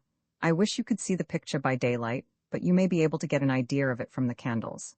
And as Mr. Yock led the way, he added, confidentially, I should really like to have your opinion. The atelier to which Yock had alluded as little was, so well as Tristrem could discern in the darkness, rather spacious than otherwise. He loitered in the doorway until his companion had lighted and arranged the candles, and then, under his guidance, went forward to admire. The picture, which stood on an easel, was really excellent, so good, in fact, that Tristrem no sooner saw the face of the Sphinx than to his ears came the hum of insects, the murmur of distant waters. It was Viola Raritan to the life. She guarded her secret, indeed, he muttered, huskily. And when Yock, surprised at such a criticism, turned to him for an explanation, he had just time to break his fall. Tristrem had fallen like a log. As he groped back through a raw and turmoil to consciousness again, he thought that he was dead and that this was the tomb. That Munkencluster must have been too much for him. He heard Yock say, in German, and then some answer came to him in sympathetic gutturals. He opened his eyes ever so little, and then let the lids close down. Had he been in a nightmare, he wondered, or was it Viola? He's coming to, he heard Yock say. Yes, I am quite right now, he answered, and he raised himself on his elbow. I think, he continued, that I had better get to my room. Nonsense, you must lie still a while. For the moment Tristrem was too weak to rebel, and he fell back again on the lounge on which he had been placed, and from which he had half arisen. Was it a dream, or was it the real? There, I am better now, he said at last. I wonder, would you mind ordering me a glass of brandy? Why, there's a carafe of it here. I thought you had had too much of that wine. Some drink was then brought him, which he swallowed at a gulp. Under its influence his strength returned. I am sorry to have put you to so much trouble, he said collectedly to Yock and to a waiter who had been summoned to his assistance. I am quite myself now. He stood up again, and the waiter, seeing that he was fully restored, withdrew. When the door closed behind him, Tristrem went boldly back to the picture. It was as Yock had described it. In the background was a sunset made of symbol strokes of vermilion, splatted with gold, and seamed with fantasies of red. In the foreground fluttered a chimera, so artfully done that one almost heard the whir of its wings, and beneath it crouched the Sphinx. From the eyrie of the years the ages had passed unmarked, unnoticed. The Sphinx brooded, motionless and dumb. With patient, scrutinizing attention, Tristrem looked in her eyes and at her face. There was no mistake, it was Viola. Was there ever another girl in the world such as she? And this was her secret. Or was there a secret after all, and might he not have misunderstood? Tell me, he said. I will not praise your picture, in many respects it is above praise, but tell me, is what you said true? Is what true? What you said of the model. About her being in the chalet, of course it is. Why do you ask? No, not that. Tell me, Mr. Yock, I do not mean to be tragic. If I seem so, forgive me and overlook it. But as you love Anna, tell me, is it true that she had a child in this place? Yes, so I heard. And you say her name was? Madame Dubois Dupont? I have forgotten. They can tell you at the bureau, but it seems to me. Thank you, Tristrem answered. Thank you, he repeated. He hesitated a second and then, with an abrupt good night, he hurried from the atelier and down the corridor till he reached his room. Through the open window, the sulphur moon pawed in. He looked out in the garden. Beyond, half concealed in the shadows, he could see the outline of the chalet. And it was there she had hid? He pressed his hands to his forehead. He could not understand. For the moment he felt that if he could lose his reason, it would be a grateful release. If only some light would come. He drew a handkerchief from his pocket and mopped his face. And then suddenly, as he did so, he caught a spark of that for which he groped. The room turned round and he sank into a chair. Yes, he remembered, it was at Bergamo, no, at Bologna. Yes, it was at Bergamo, he remembered perfectly well. He had taken from one of his trunks a coat that he had not worn since he went into mourning. It had been warm that day, and he wanted some thinner clothing. He remembered at the time congratulating himself that he had had the forethought to bring it. And later in the day, he had taken from the pocket a handkerchief of a smaller size than that which he habitually used. He had looked at it, and in the corner he had found the Weldon crest. As to how it had come in his possession, he had at the time given no thought. Weldon, in one of his visits, might have left it at Waverley Place, or he himself might have borrowed it when dining at Weldon's house. He was absent-minded, he knew, and apt to be forgetful, and so at the time he had given the matter no further thought. After all, what incident could be more trivial? But now the handkerchief, like a magician's rug, carried him back to Narragansett. As well as he could remember, the last occasion on which he wore that coat was the day on which the butler's telegram had summoned him to town. Then, on learning of his father's death, he had put on other things of sombre hue. Harris, without rummaging in the pockets, had folded the coat and put it away. And it had remained folded ever since till the other day at Bologna, no, at Bergamo. That morning at Narragansett, when he was hurrying into the cottage, the man who had aided Viola home the preceding evening drove up with her hat, with this very handkerchief, and the story of a dream. Ay, and his own dream. So this was truth. She had pursued him, indeed. He could feel her knees on his arms, her fetid breath in his face. But this time it was not a nightmare. It was the real. Yes, it was that. One by one he recalled the incidents of the past, incidents on which his mind loathed to dwell, rebelling against its own testimony, until he coerced the shuddering memories to his will. There were the numberless times in which he had encountered Weldon coming in, or leaving her house, almost haunting it with his presence. There was that wanton lie, and the unexplained and interrupted scene between them. It was then, perhaps, that he had first shown the demon that was in him. And then, afterward, was that meeting on the cars, he with a bruise on his cheek and a gash on his neck. Why was Viola's whip broken, if it were not that she had broken it on his face? Why did the nails of her ungloved hand look as though they had been stained with the juice of berries? Why, indeed, if it were not that she had sunk them in his flesh? Why had he heard her calling coward to the night? It was for this, then, that the engagement had been broken. It was for this that she had hidden herself abroad. For the first time since his boyhood, he threw himself on the bed and sobbed aloud. To stifle his grief, he buried his face in the pillow and bit it with his teeth. It was more than grief, it was anguish, and it refused to be choked. But presently it did leave him. It left him quivering from head to foot, and in its place came another visitor. An obsession, from which he shrank, surged suddenly and claimed him for its own. In a combat of which his heart was the one dumb witness, he battled with it. He struggled with it in a conflict that outlasted hours, but presumably he coped in vain. The next morning his face was set as a captive's. In a fortnight he was in New York. Roman 15, the return journey was unmarked by incident or adventure. Nothing less than a smash-up on the railway or the wrecking of the ship would have had the power to distract his thoughts. It may even be that his mind was unoccupied, empty as is a vacant beer, and yet haunted by an overmastering obsession. The ordinary functions of the traveler he performed mechanically, with the air and manner of a subject acting under hypnotic suggestion. One who crossed the ocean with him has since said that the better part of the time the expression of his face was that of utter vacuity. He would remain crouched for hours, in the same position, a finger just separating the lips, and then he would start with the tremor of one awakening from a debauch. Mrs. Manhattan, who was returning with spoils from the Rue de la Paix, asked him one afternoon, as he happened to descend the cabin stair in her company, where he had passed the winter. Yes, indeed, Tristrem answered, and went his way unconcernedly. Mrs. Manhattan complained of this conduct to Nicholas, her husband, alleging that the young man was fatuous in his impertinence. "My dear," returned that wise habitare of the Athenaeum, "when a man gives away 7 million, it is because he has forgotten how to be conventional." It was on a Sunday that the ship reached New York, and it was late in the afternoon before the passengers were able to disembark. Tristrem had his luggage passed and expressed to his grandfather's house, and then, despite the aggressive solicitations of a crew of bandits, started uptown on foot. In the breast pocket of his coat he carried a purchase which he had made in Naples, a fantastic article which he had bought, not because he wanted it, but because the peddler who pestered him with wares and offers happened to be the best-looking and most unrebuffably good-natured scoundrel that he had ever encountered. And now, at intervals, as he walked along, he put his hand to the pocket to assure himself that it was still in place. Presently he reached Broadway.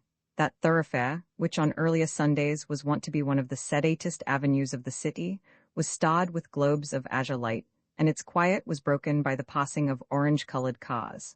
On the corner he stopped and looked at his watch. It was after 7. Then, instead of continuing his way uptown, he turned down in the direction of the Battery. His head was slightly bent, and as he walked he had the appearance of one perplexed. It was a delightful evening. The sky was as blue as the eyes of a girl beloved. The air was warm, and had the street been less noisy, less garish, and a trifle cleaner, it might have been an agreeable promenade. But to Tristram the noise, the dirt, the glare, the sky itself were part and parcel of the non-existent. He neither saw nor heeded, and, though the air was warm, now and then he shivered. It seemed to him impossible that he should do this thing. And yet, since that night at Riva, his mind had been as a stage in which it was in uninterrupted rehearsal. If it were unsuccessful, then come what sorrow could. But even though its success were assured, might not the success be worse than failure, and viler to him than the most ignoble defeat? Meditatively he looked at his hand. It was slight as a girl's. "I cannot," he said, and even as he said it he knew that he would. Had he not said it 10,000 times before? It was not what he willed, it was what he must. He was in the lap of a necessity from which, struggle as he might, he could not set himself free. He might make what resolutions he chose, but the force which acted on him and in him snuffed them out like candles. And yet, what had he done to fate that it should impel him to this? Why had he been used as he had? What wrong had he committed? For the past 12 months his life had been a continuous torture. Truly, he could have said, "No one save myself in all the world has learned the acuity of pain. I alone am its depositary." And yet, he mused, perhaps it is right.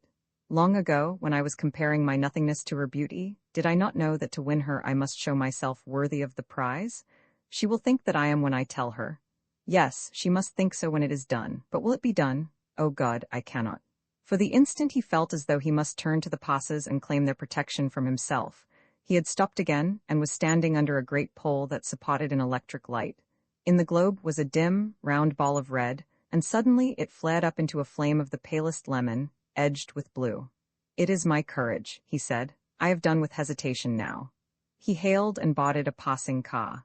"Hesitation, indeed," he repeated, as if I had not known all through that when the time came there would be none. He put his hand again to his breast pocket. It was there. He had taken the seat nearest to the door, absently, as he would have taken any other, and the conductor found it necessary to touch him on the shoulder before he could extract the fare. He had no American money, he discovered, and would have left the car had not the conductor finally agreed to take his chances with a small piece of foreign gold, though not, however, until he had bit it tentatively with his teeth. It was evident that he viewed Tristram with suspicion. At 20th Street, Tristram swung himself from the moving vehicle and turned into Gramercy Park. He declined to think. The rehearsals were over. He did not even try to recall the role. He had had a set speech, but it was gone from him as the indecision had gone before. Now he was to act. He hurried up the stoop of Weldon's house and rang the bell, and as there seemed to him some unnecessary delay, he rang again, not violently, but with the assurance of a creditor who has come to be paid. But when at last the door was opened, he learned that Weldon was not at home. As he went down the steps again, there came to him a great gust and rush of joy. He would go now. He had been fully prepared. He had tried his best. If Weldon had been visible, he would not have hesitated.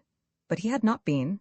That one chance had been left them both. And now, with a certitude that had never visited his former indecisions, he felt it was written that that deed should never be done. He gasped as one gasps who has been nearly stifled. The obsession was gone. He was free. In the street he raised his arms to testify to his liberty reconquered. Yet, even as they fell again, he knew that he was tricking himself. A tremor beset him, and to steady himself he clutched at an area rail. Whether he stood there 1 minute or 1 hour he could not afterward recall.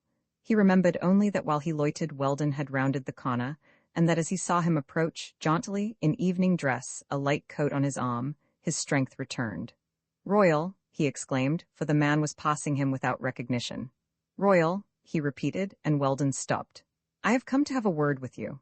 The voice in which he spoke was so unlike his own, so rasping and defiant, that Weldon, with the dread which every respectable householder has of a scene at his own front door, motioned him up the steps.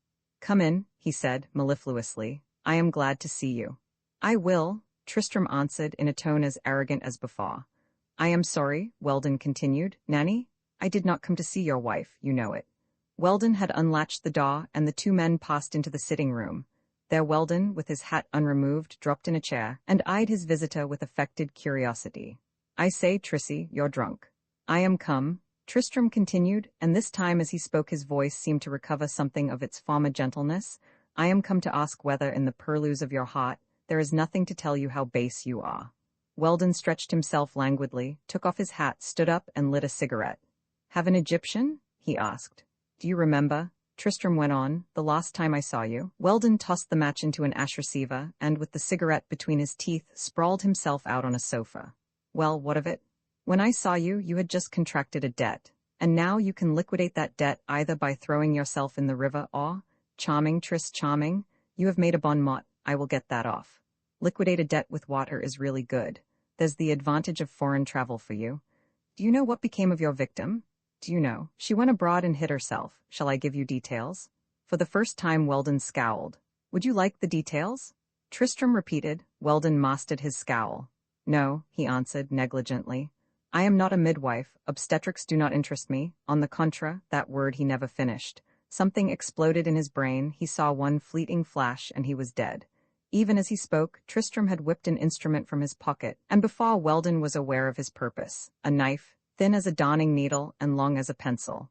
A knife which it had taken the splendid wickedness of medieval Rome to devise, had sunk into his heart, and was out again, leaving behind it a pin's puncture through the linen, one infinitesimal bluish-gray spot on the skin, and death. Tristram looked at him. The shirt was not even rumpled. If he had so much as quivered, the quiver had been imperceptible, and on the knife there was no trace of blood. It fell from his fingers, he stooped to pick it up, but his hand trembled so that, on recovering it, he could not insert the point into the narrow sheath that belonged to it, and throwing the bit of embroidered leather in a corner, he put the weapon in his pocket. "It was easier than I thought," he mused.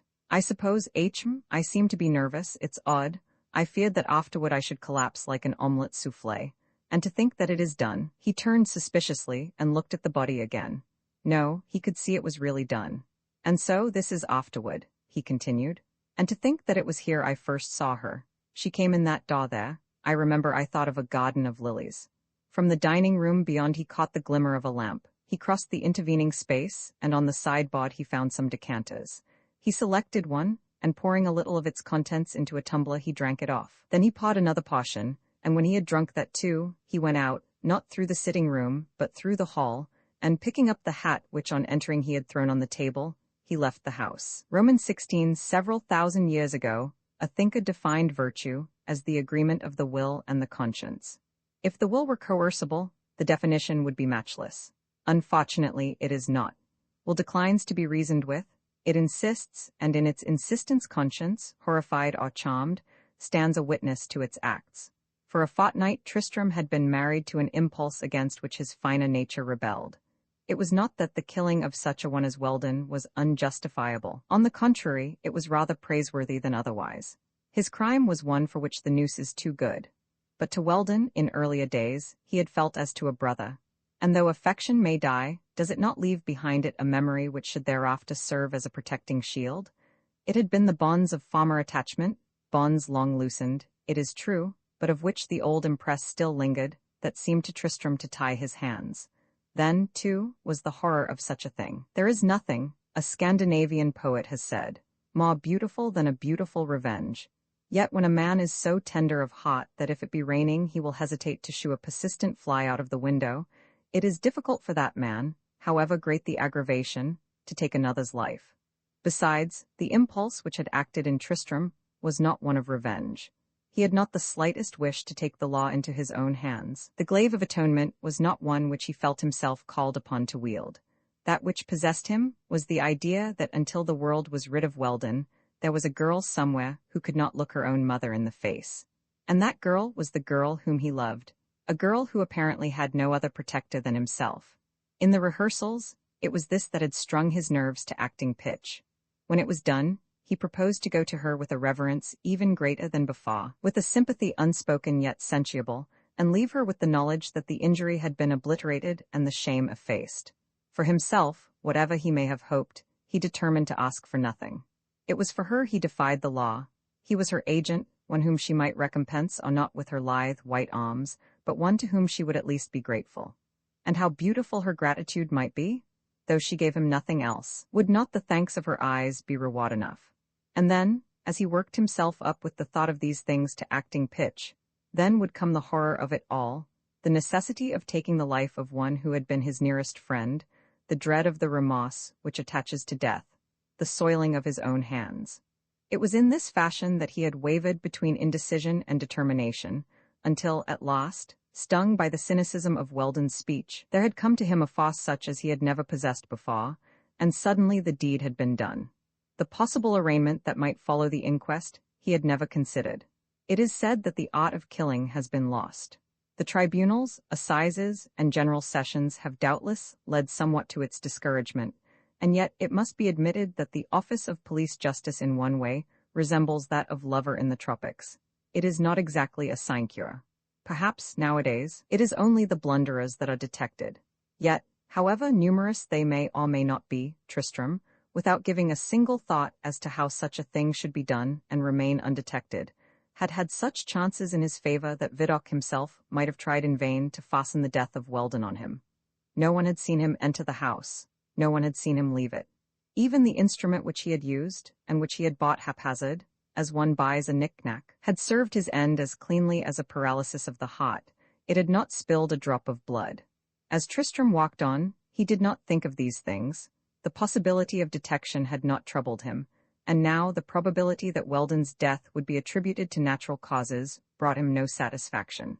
Of himself, he gave no thought. He had wondered, indeed, that his presence of mind had not deserted him. He had marveled at his own calm. But now his thoughts were wholly with Viola, and when he reached Fifth Avenue, he determined to go to her at once. A vagabond hansom was loitering near, and with its assistance he presently reached her door. Even as he entered, it was evident that she was not alone. On putting his hat down in the hall, he noticed two others, and through the portiere came the sound of voices. But he pushed the curtain aside, and entered the room with the air of one to whom the conventional has lost its significance. Yet, as he did so, he felt that he was wrong. If he wished to see Viola, would it not have been more courteous to her to get into evening dress than to appear among her guests in a costume suitable only for the afternoon? Society he knew to be a despot. Though it has no dungeons, at least it can banish, and to those that have been brought up in its cot there are no laws rigider than its customs. Besides, was he in a mood to thrust himself among those whose chiefest ambition was to be ornate? He was aware of his mistake at once, but not until it was too late to recede. Among those present he recognized a man who, though well on in life, devoted his entire time to matters appertaining to the amusements of the selectest circles. He was talking to a girl who, moist as to the lips and eyes, looked as had she just issued from a vapor bath. Near to her was Mrs. Raritan. Tristrem noticed that her hair had turned almost white, and a little beyond, a young man with a retreating forehead and a Pall Mall accent sat, splendidly attired, talking to Viola. Mrs. Raritan was the first to greet him, and she did so in the motherly fashion that was her own. And as she spoke, Viola came forward, said some simple word, and went back to her former place. "Come with me," said Mrs. Raritan, and she led him to an S in upholstery, in which they both found seats. "And now tell me about yourself," she added. "And where have you been?" Truly it was pitiful. She looked 10 years older. From a handsome, well-preserved woman she had in a 12 been overtaken by age. "I have been in Europe, you know," Tristrem answered. "I wrote to you from Vienna and again from Rome." "I am sorry," Mrs. Raritan replied. "The bankers are so negligent, there were many letters that must have gone astray. You had a pleasant winter, of course, and how is your grandfather?" "I have not seen him, I am just off the ship." At this announcement Mrs. Weldon looked perplexed. "Is it possible that you only arrived this evening?" she asked. "Yes, I wanted to see Viola. You know it is almost a year since I tried to find you both in Europe, but... Mr. Varick, did I hear you say that you arrived from Europe today?" It was the gentleman who devoted himself to the interests of society that was speaking. "Yes, I came on the Bourgogne." "Was Mrs. Manhattan on board?" Tristrem answered that she was, and then the gentleman in question entered into an elaborate discourse on the subject of Mrs. Manhattan's summer plans. While he was still speaking, a servant informed the vaporous maiden that her maid and carriage had arrived, and presently that young lady left the room. Soon after the society agent disappeared, and a little later the youth that had been conversing with Miss Raritan took his splendor away.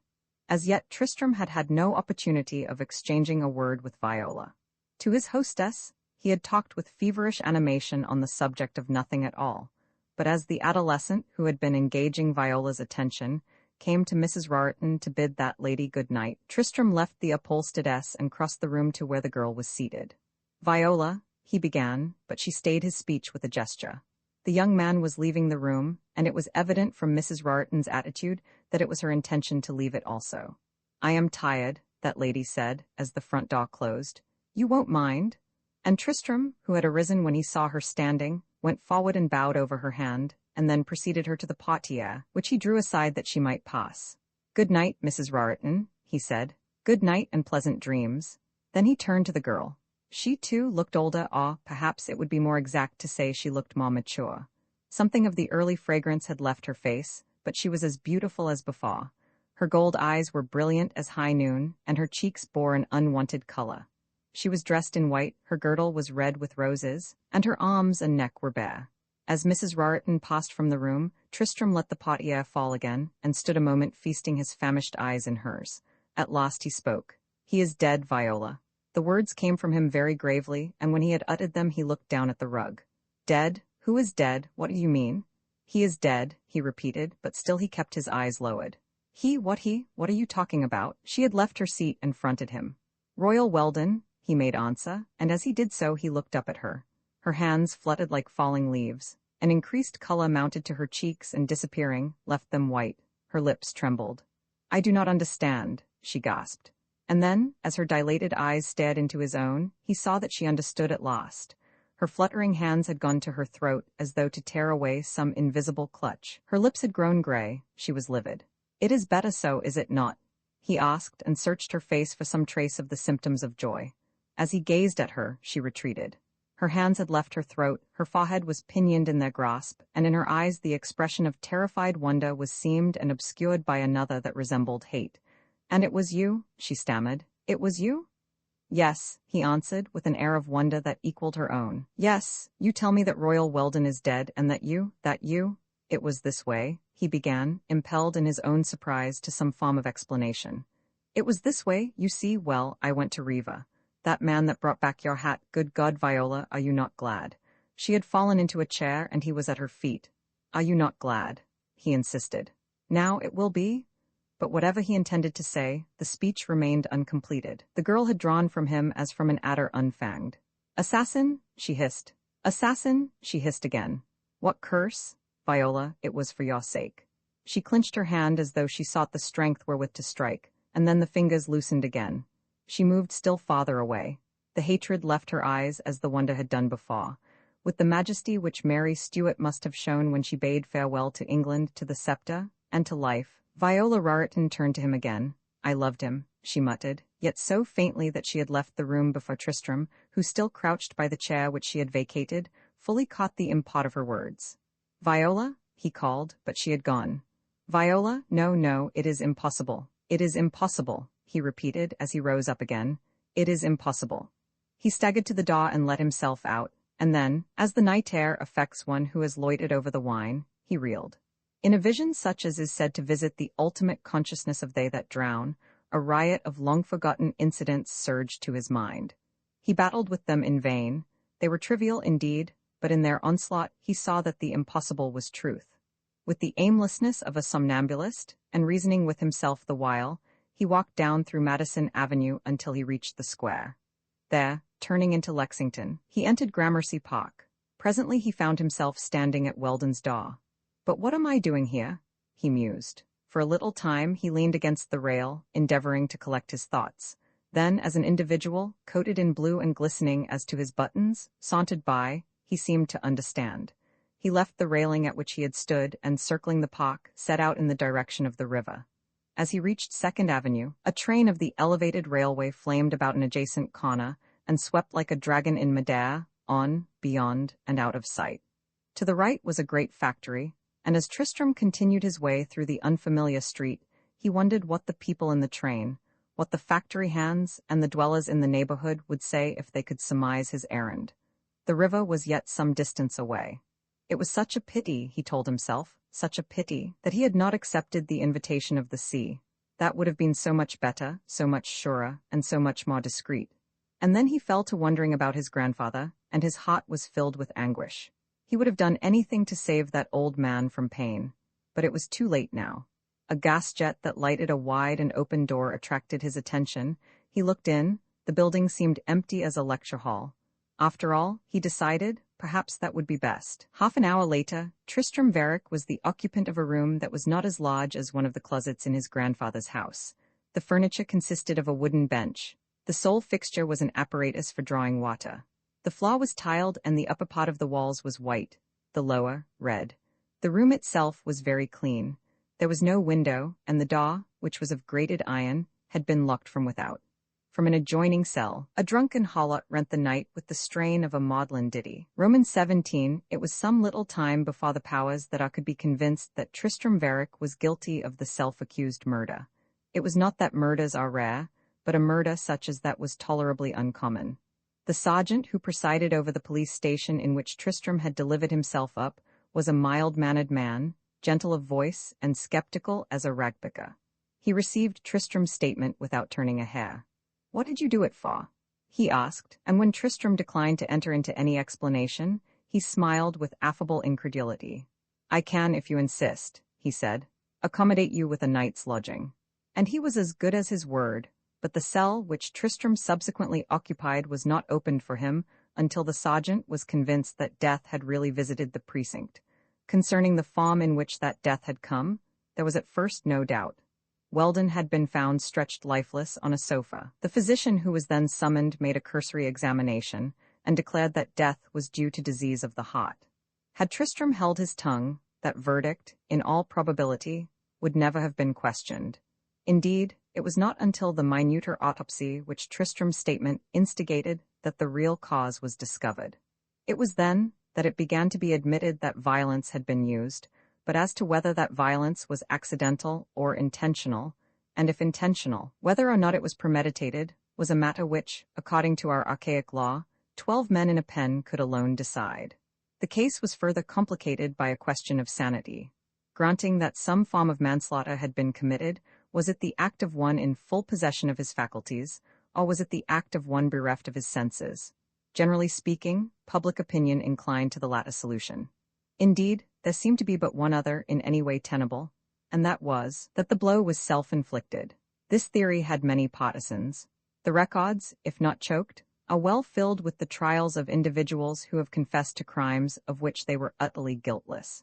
It was discovered that a recent slump in Wall Street had seriously affected Weldon's credit.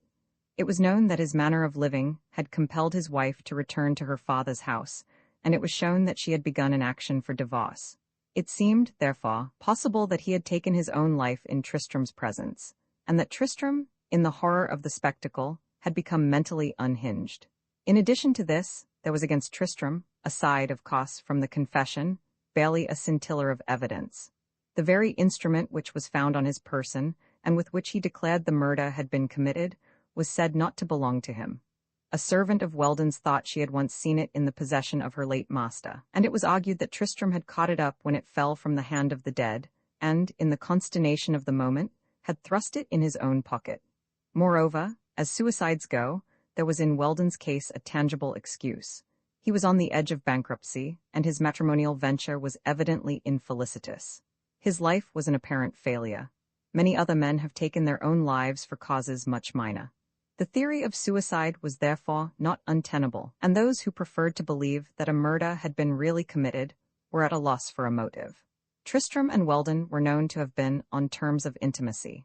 Tristram had been absent from the country a number of months, while Weldon had steadfastly remained in New York.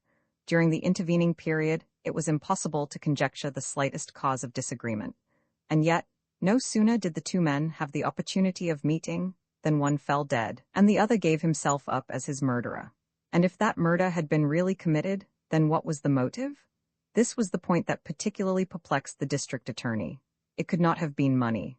Tristram had never speculated, and his financial relations with Weldon were confined to certain loans made to the latter, and long since repaid.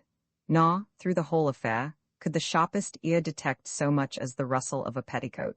Inasmuch, then, as neither of the two great motive forces, woman and gold, was discernible, it is small wonder that the district attorney was perplexed. To that gentleman, the case was one of peculiar importance. His term of office had nearly expired, and he ardently desired re-election.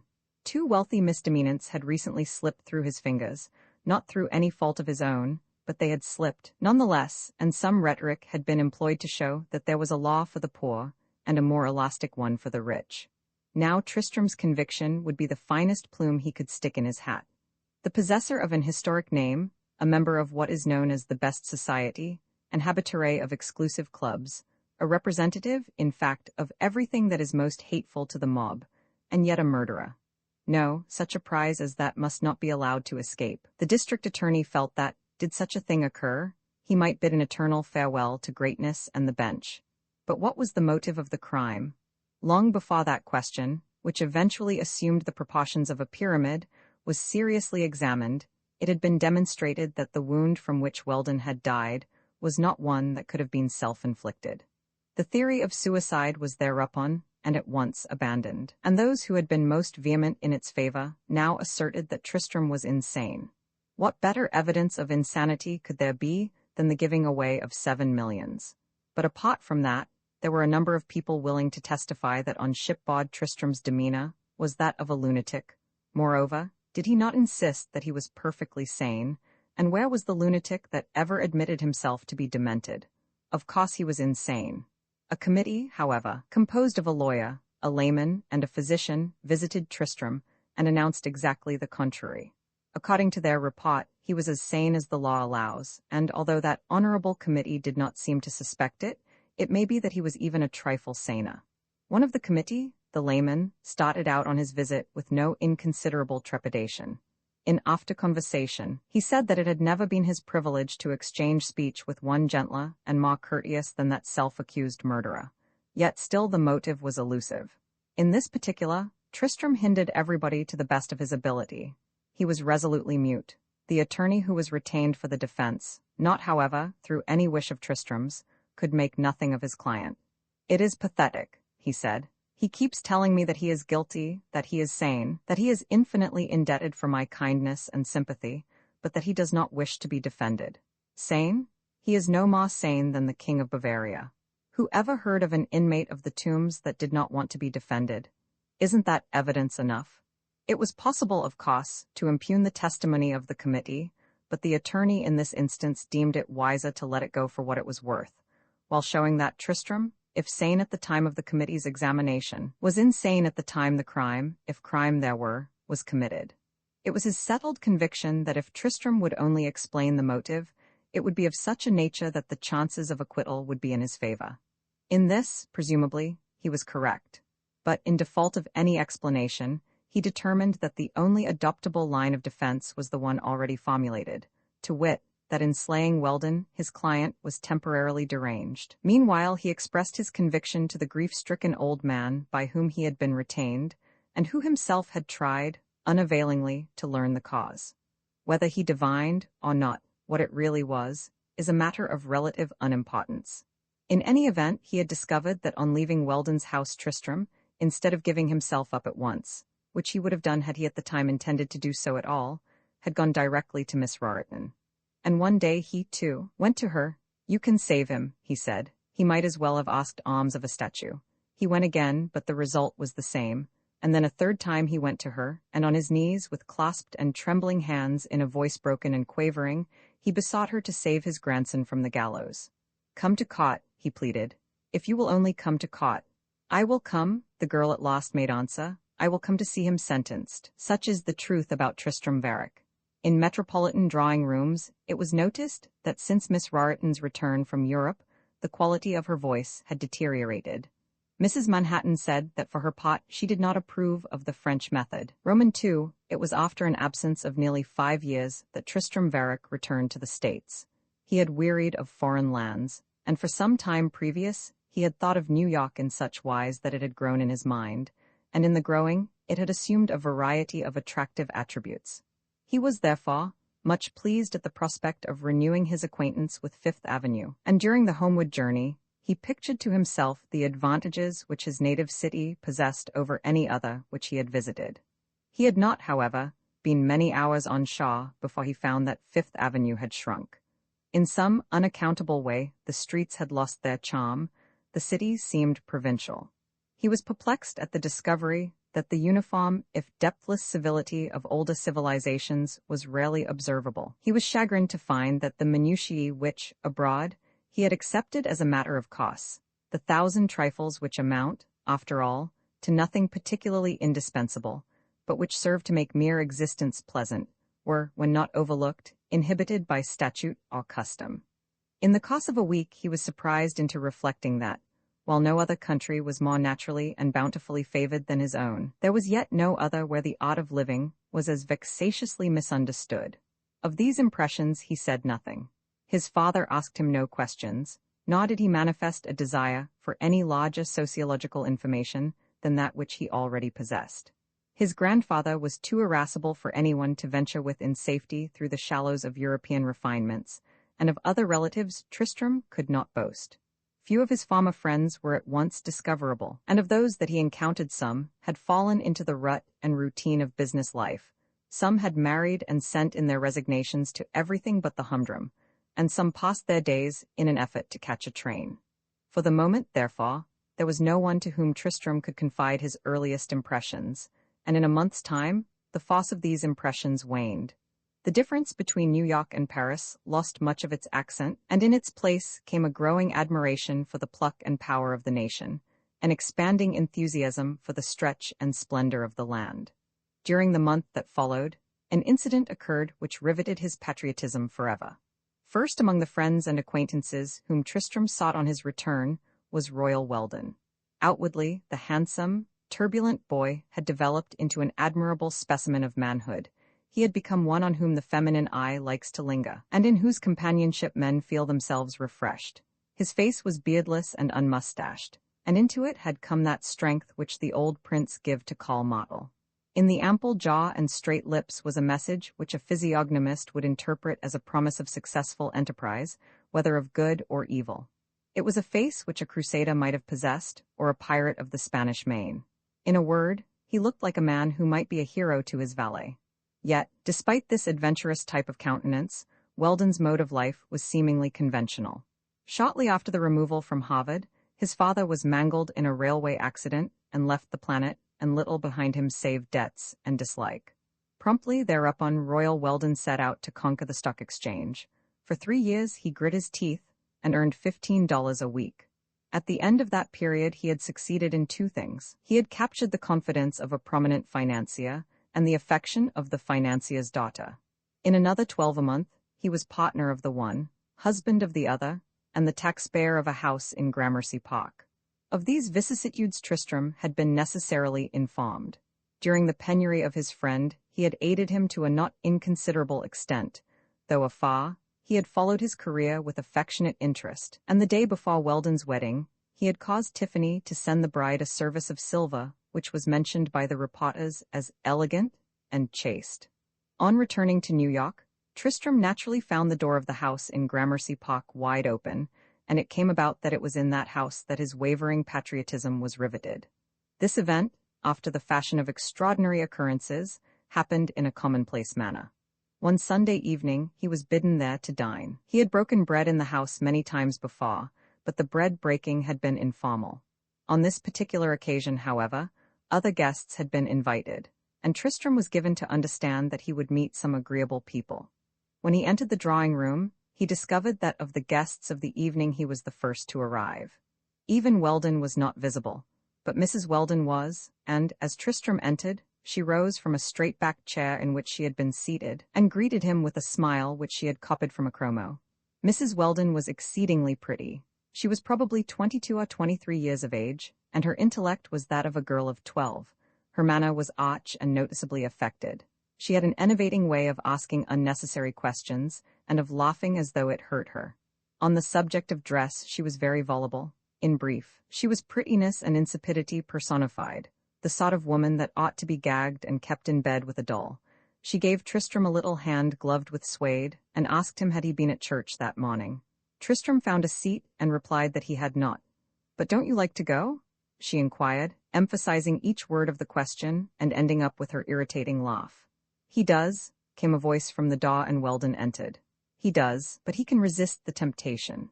Then there was more conversation of the before dinner kind, and during its progress the door opened again, and a young girl crossed the room. She was dressed in a gown of canary, draped with madeira and flooded with lace. Her arms and neck were bare and unjeweled. Her hair was Cimmerian, the black of basalt that knows no shade more dark, and it was arranged in such wise that it fell on either side of the forehead, circling a little space above the ear, and then wound into a coil on the neck.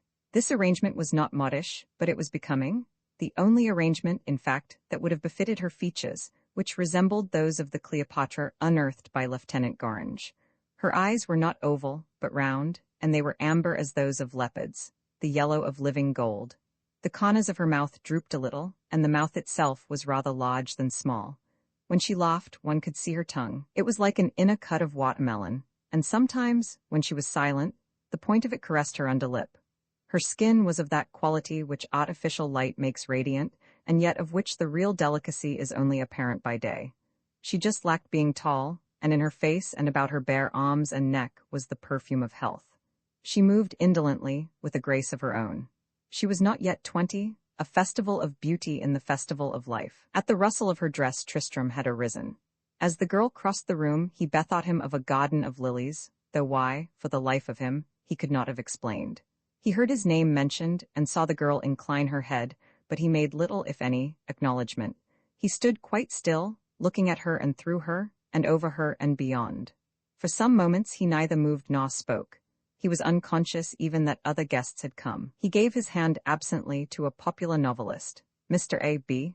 Fenwick Kishome Jones by name, more familiarly known as Alphabet, whom Weldon brought to him, and kept his eyes on the yellow bodice.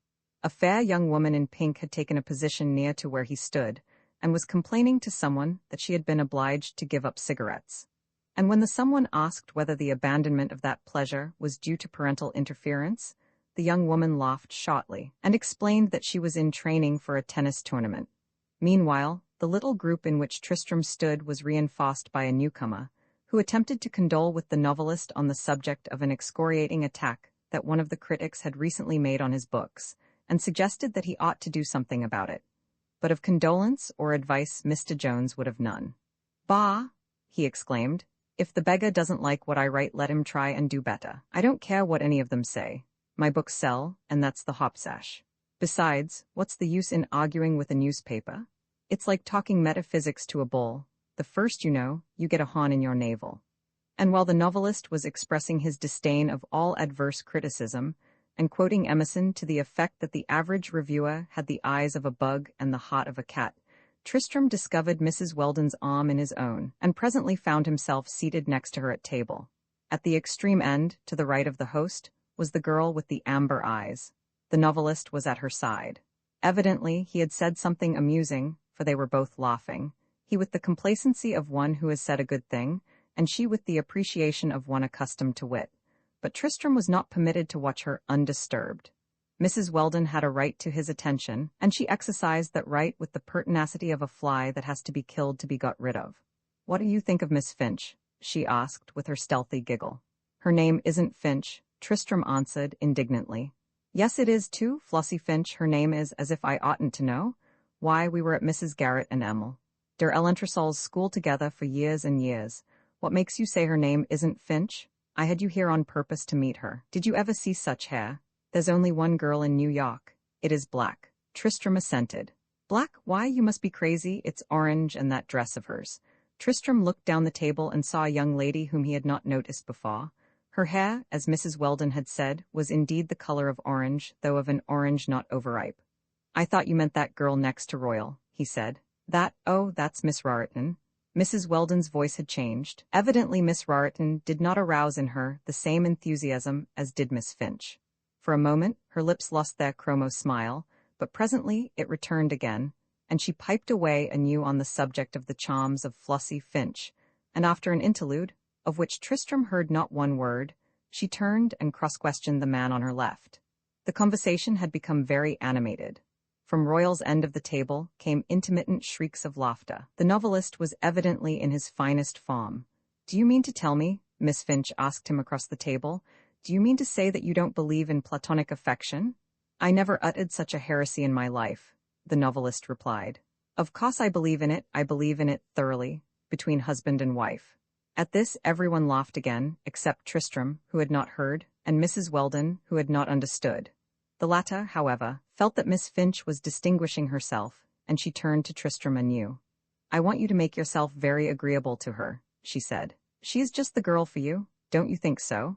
Now promise that you will talk to her after dinner. Talk metaphysics to a bull, and the first thing you know, I beg your pardon, Mrs. Weldon, I didn't mean to say that. I don't know how the stupid phrase got in my head or why I said it." He hesitated a moment and seemed to think. He went on, "I am a trifle tired, I fancy." Mrs. Weldon looked suspiciously at the glasses at his side, but apparently they had not been so much as tasted. They were full to the rim. She turned again to the guest at her left. The dinner was almost done. She asked a few more questions, and then presently, in a general lull, she gave a glance about her. At that signal the womenfolk rose in a body, the men rising also, to let them pass. Tristram had risen mechanically with the others, and when the ultimate flounce had disappeared, he sat down again and busied himself with a cup of coffee. The other men had drawn their chairs together near him, and over the liqueurs were discussing topics of masculine interest and flavor. Tristram was about to make some effort to join in the conversation, when from beyond there came the running scale that is the prelude to the cabaletta, "Non più mesta," from Cenerentola. Then, abruptly, a voice rang out as though it vibrated through labyrinths of gold, a voice that charged the air with resonant accords, a voice prodigious and dominating, grave and fluid, a voice that descended into the caverns of sound, soared to the utmost heights, scattering notes like showers of stars, evoking visions of flesh and dazzling steel, and in its precipitate flights and vertiginous descents disclosing landscapes riotous with flowers, rich with perfume, sentient with beauty, articulate with love, a voice voluptuous as an organ and languorous as the consonants of cithens and guitars. Tristram, as one led in leash, moved from the table and passed into the outer room. Miss Raritan was at the piano. Beyond, a group of women sat hushed and mute, and still the resilient waves of song continued. One by one the men issued noiselessly from the inner room. And then, soon, the voice sank and died away like a chorus entering a crypt. Miss Raritan rose from the piano. As she did so, Weldon, as it becomes a host, hastened to her. There was a confused hum, a murmur of applause, and above it rose a discreet and prolonged brava that must have come from the novelist. Weldon, seemingly, was urging her to sing again. The women had taken up anew some broken thread of gossip, but the men were at the piano, insisting too. Presently Miss Raritan resumed her seat, and the men moved back. Her fingers rippled over the keys like rain. She stayed them a second, and then, in a voice so low that it seemed hardly human, and yet so insistent that it would have filled a cathedral and scaled the dome, she began a ballad that breathed of Provence. "O Magali, ma bien aimée, fions tous du sous la ramée au fond du bois silencia." When she had finished, Tristram started. The earliest notes had sent the blood pulsing through his veins, thrilling him from fingertips to the end of the spine, and then a lethargy enveloped him, and he ceased to hear, and it was not until Miss Raritan stood up again from the piano that he was conscious that he had not been listening. He had sat near the entrance to the dining room, and when the applause began afresh he passed out into the hall, found his coat and hat, and left the house. As he walked down Irving Place, he fell to wondering who it was that he had heard complain of being obliged to give up cigarettes, not on account of parental interference, but because of a tournament. Yet, after all, what matter did it make? Certainly, he told himself, the Weldons seemed to live very well. Royal must be making money.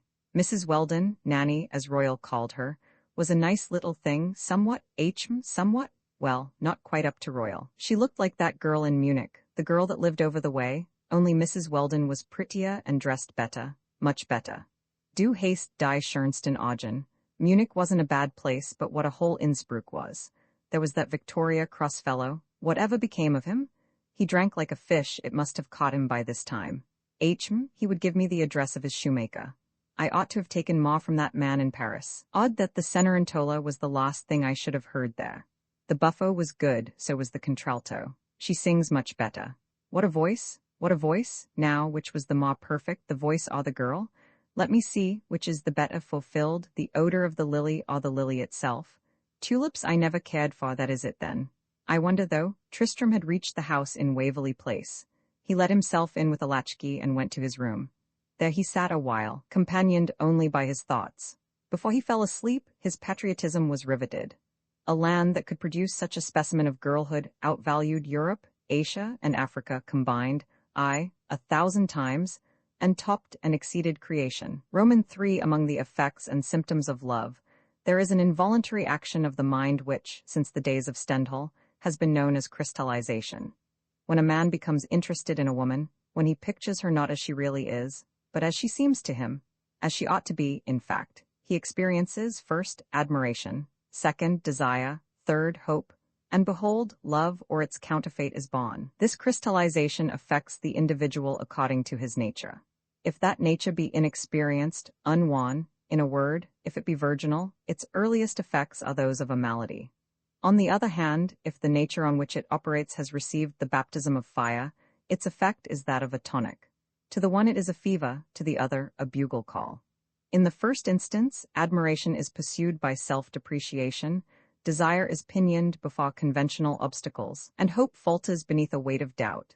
In the second, admiration, desire, and hope are fused into one sentiment, the charm of the chase, the delight of the prospective quarry. As an example, there is Werther, and there is also Don Juan. Now Tristrem Varick had never known a mother, sisters he had none, the feminine had been absent from his life, but in his nature there was an untarnishable refinement. During his student days at Harvard and throughout his residence abroad, there had been nothing of that which the French have agreed to denominate as bonnes fortunes. Such things may have been in his path, waiting only to be gathered, but in that case, certain it is that he had passed them by unheeded. To use the figurative phrase, he was incapable of stretching his hand to any woman who had not the power of awakening a lasting affection. And during his wanderings, and despite, too, the example and easy morals of his comrades, no such woman having crossed his horizon, he had been innocent of even the most fugitive liaison. Nevertheless, the morning after the dinner in Gramercy Park, crystallization had done its work. He awoke with the surprise and wonder of an inexperienced sensation. He awoke with the consciousness of being in love, wholly, turbulently, absurdly in love with a girl to whom he had not addressed a single word. The general opinion to the contrary notwithstanding, there are, after all, very few people who know what love really is. And among those that know, fewer there are that tell. A lexicographer, deservedly forgotten, has defined it as an exchange of fancies, the contact of two epiderms. Another, wiser if less epigrammatic, announced it as a something that no one knew what, coming no one knew whence, and ending no one knew how. But in whatever fashion it may be described, one thing is certain, it has been largely overrated. In the case of Tristrem Varick, it appeared in its most perfect form. The superlative is used advisedly. Love has 100 aspects, 1,000 toilets. It may come at first sight, in which event, if it be enduring, it is, as Balzac has put it, a resultant of that prescience which is known as second sight. Or it may come of the gradual fusion of two natures. It may come of propinquity, of curiosity, of sympathy, of hatred. It may come of the tremors of adolescence, the mutual attraction of one sex for the other. And again, it may come of natural selection, of the discernment which leads a man through mazes of women to one in particular, to the woman who to him is the one woman in the world and manacles him at her feet. If Tristrem Varick had not met Miss Raritan, it is more than probable that he never would have known the meaning of the word. When the first surprise at the discovery waned, delight took its place. He saw her amber eyes. He recalled, as she had crossed the room, the indolent undulation of her hips. He breathed the atmosphere of health which she exhaled, and in his ears her voice still rang. The non più mester of her song seemed almost a promise, and the O Magali an invitation. He recalled the movement of her lips, and fell to wondering what her name might be. At first he fancied that it might be Stella, but that, for some occult reason which only a lover would understand, he abandoned for Thyra, a name which pleasured him a while, and which he repeated aloud, until it became sonorous as were it set in titles. But presently some defect presented itself. It sounded less apt, more suited to a blue-eyed daughter of a Viking than to one so brune as she. Decidedly, Thyra did not suit her. And yet her name might be something utterly commonplace, such as Fanny, for instance, or Agnes, or Gertrude.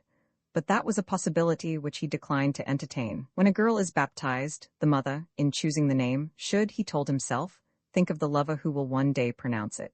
And what had her mother chosen? It would be forethought indeed if she had selected Undine or even Isolde, but what mother was ever clairvoyant enough for that? He thought this over a while, and was about to give the query up, when suddenly, without an effort on his part, he was visited by a name that announced her as the perfume announces the rose, a name that pictured and painted her, a name that suited her as did her gown of canary, a name that crowned her beauty and explained the melancholy of her lips. "It is Madeline," he said. "It can be nothing else." And into the syllables he threw the waving inflection of the French. "It is Madeline," he continued, "and when I see her I will tell in what way I divined it." The possibility that she might be indifferent to such homage did not, for the moment, occur to him. He was loitering in the enchanted gardens of the imagination, which have been visited by us all. It was the improbable that flooded his pulse. Hitherto the life of Tristrem Varick had been that of a dilettante. There had been no reason why he should work. His education had unfitted him for labor, and his tastes, if artistic, were not sufficiently pronounced to act as incentives. He handled the brush well enough to know that he could never be a painter.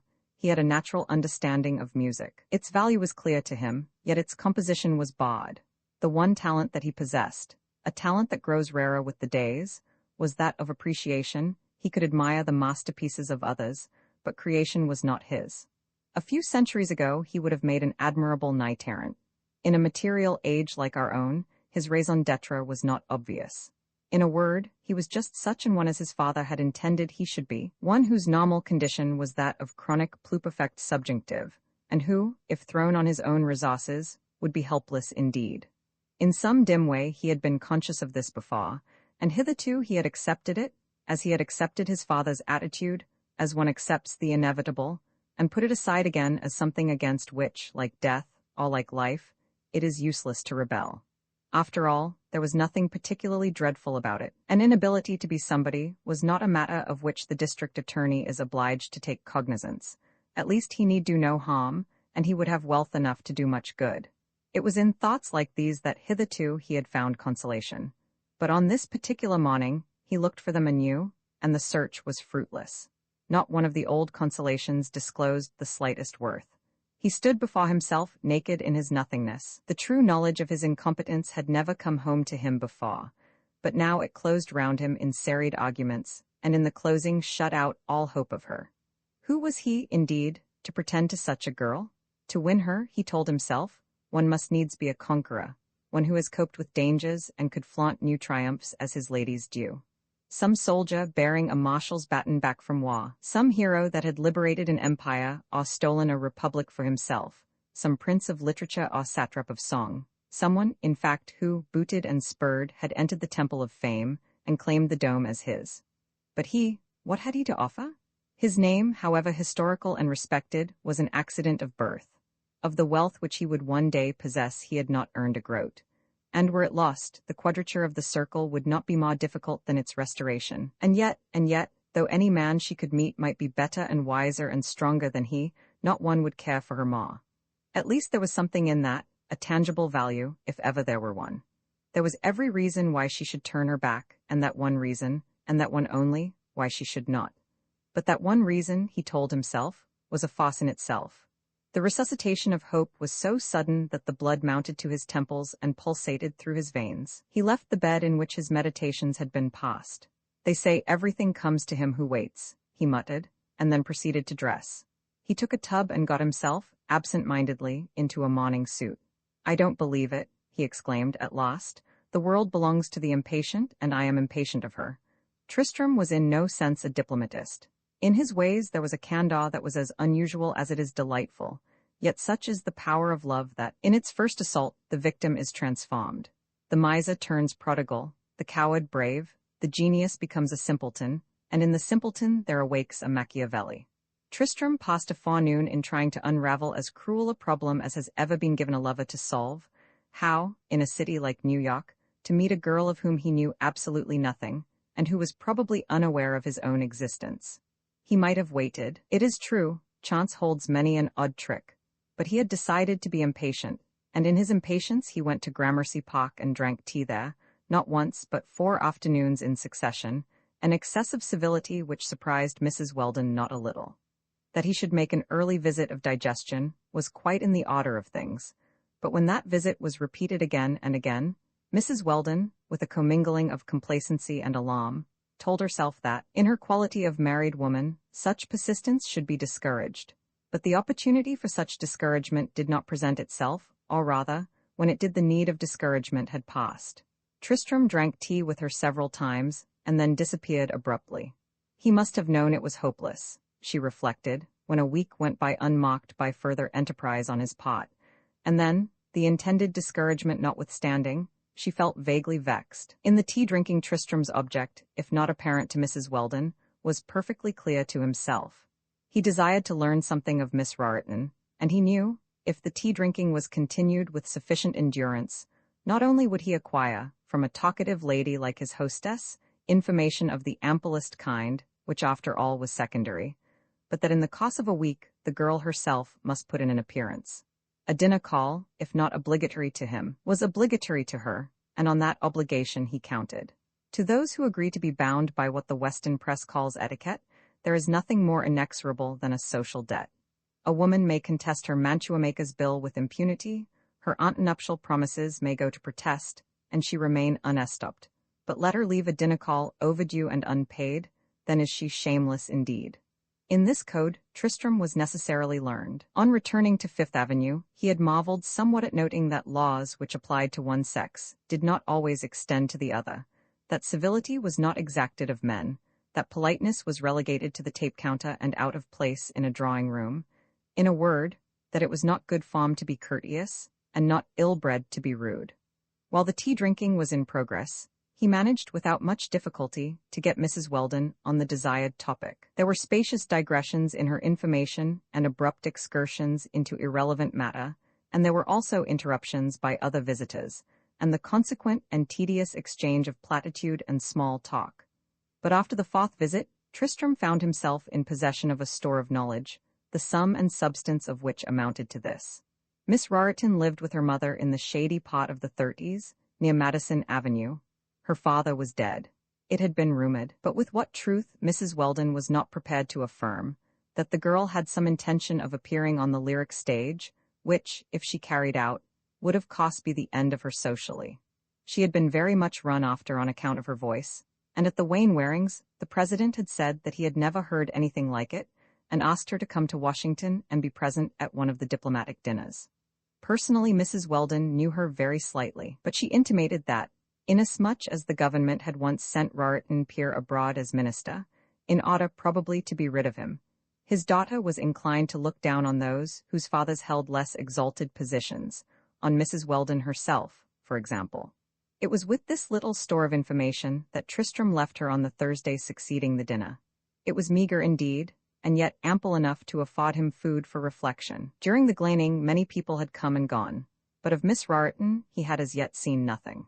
The next afternoon, however, as he was about to ascend Mrs. Weldon's stoop for the 5th time in 5 days, the door opened, and the girl on whom his thoughts were centered was before him.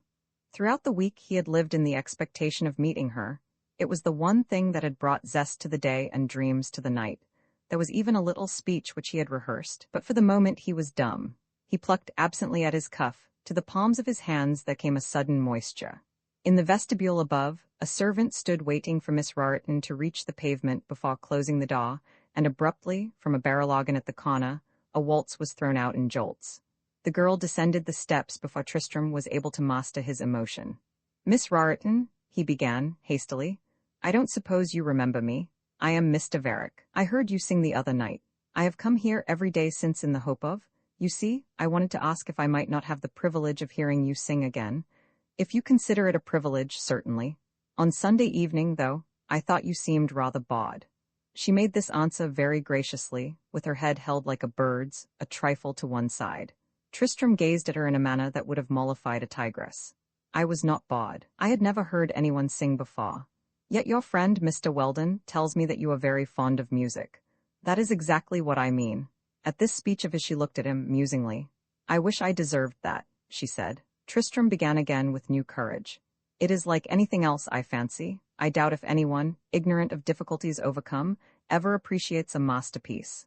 A sonnet, if perfect, is only perfect to a sonneteer. The gallery may applaud a drama. It is the playwright who judges it at its worth. It is the sculptor that appreciates a Canova." They had reached the corner where the barrel organ was in ambush. A woman dragging a child with Italy and dirt in its face followed them, her hand outstretched. Tristram had an artful way of being rid of a beggar, and after the fumble of a moment he gave her some coin. "And the artist who appreciates rags," added Miss Raritan. "Perhaps. I am not fond of rags myself, but I have often caught myself envying the simplicity which they sometimes conceal. That woman, now, she may be as pleased with my little gift as I am to be walking with you."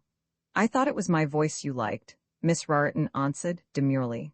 Tristram experienced a mental start. A suspicion entered his mind which he chased indignantly. There was about the girl an aroma that was incompatible with coquetry. "You would not, I am sure, have me think of you in the vox et praeterea nihil style," he replied. "To be candid, I thought that very matter over the other night." He hesitated, as though waiting for some question, but she did not so much as look at him, and he continued unassisted. "I thought of a flower and its perfume. I wondered which was the more admirable, and I decided that I did not care for tulips." "But that you did care for me, I suppose?" "Yes, I decided that." Miss Raritan threw back her head with a movement indicative of impatience. "I didn't mean to tell you," he added. "That is, not yet." They had crossed Broadway and were entering Fifth Avenue, though the stream of carriages kept them a moment on the curb. "I hope," Tristram began again, "I hope you are not vexed." "Vexed at what? No, I am not vexed. I am tired. Every other man I meet there we can cross now. Besides, I am married. Don't get run over. I am going in that shop." "You are not married." "Yes, I am. If I were a Harvard graduate I would say to Utop. As it is, Scales is more definite." She had led him to the door of a milliner, a portal which Tristram knew was closed to him. "If you care to come and see me," she added, by way of congé, "my husband will probably be at home." And with that she opened the door and passed into the shop. I can imagine a husband, thought Tristram, with a glimmer of that spirit of belated repartee, which Thackeray called cabwit, the brilliancy which comes to us when we are going home. I can imagine a husband whose greatest merit is his wife. Roman faw the fact that few days elapsed before Tristram, Varick availed himself of Miss Raritan's invitation, and that thereafter he continued to avail himself of it with frequence and constancy, should surprise no one. During the earliest of these visits, he met Miss Raritan's mother, and was unaccountably annoyed when he heard that lady address her daughter as Viola. He had been so sure that her baptismal name was Madeline, that the one by which he found she was called sounded false as an alias, and continued so to sound until he accustomed himself to the syllables, and ended by preferring it to the Madeline of his fancy. This, however, by the way.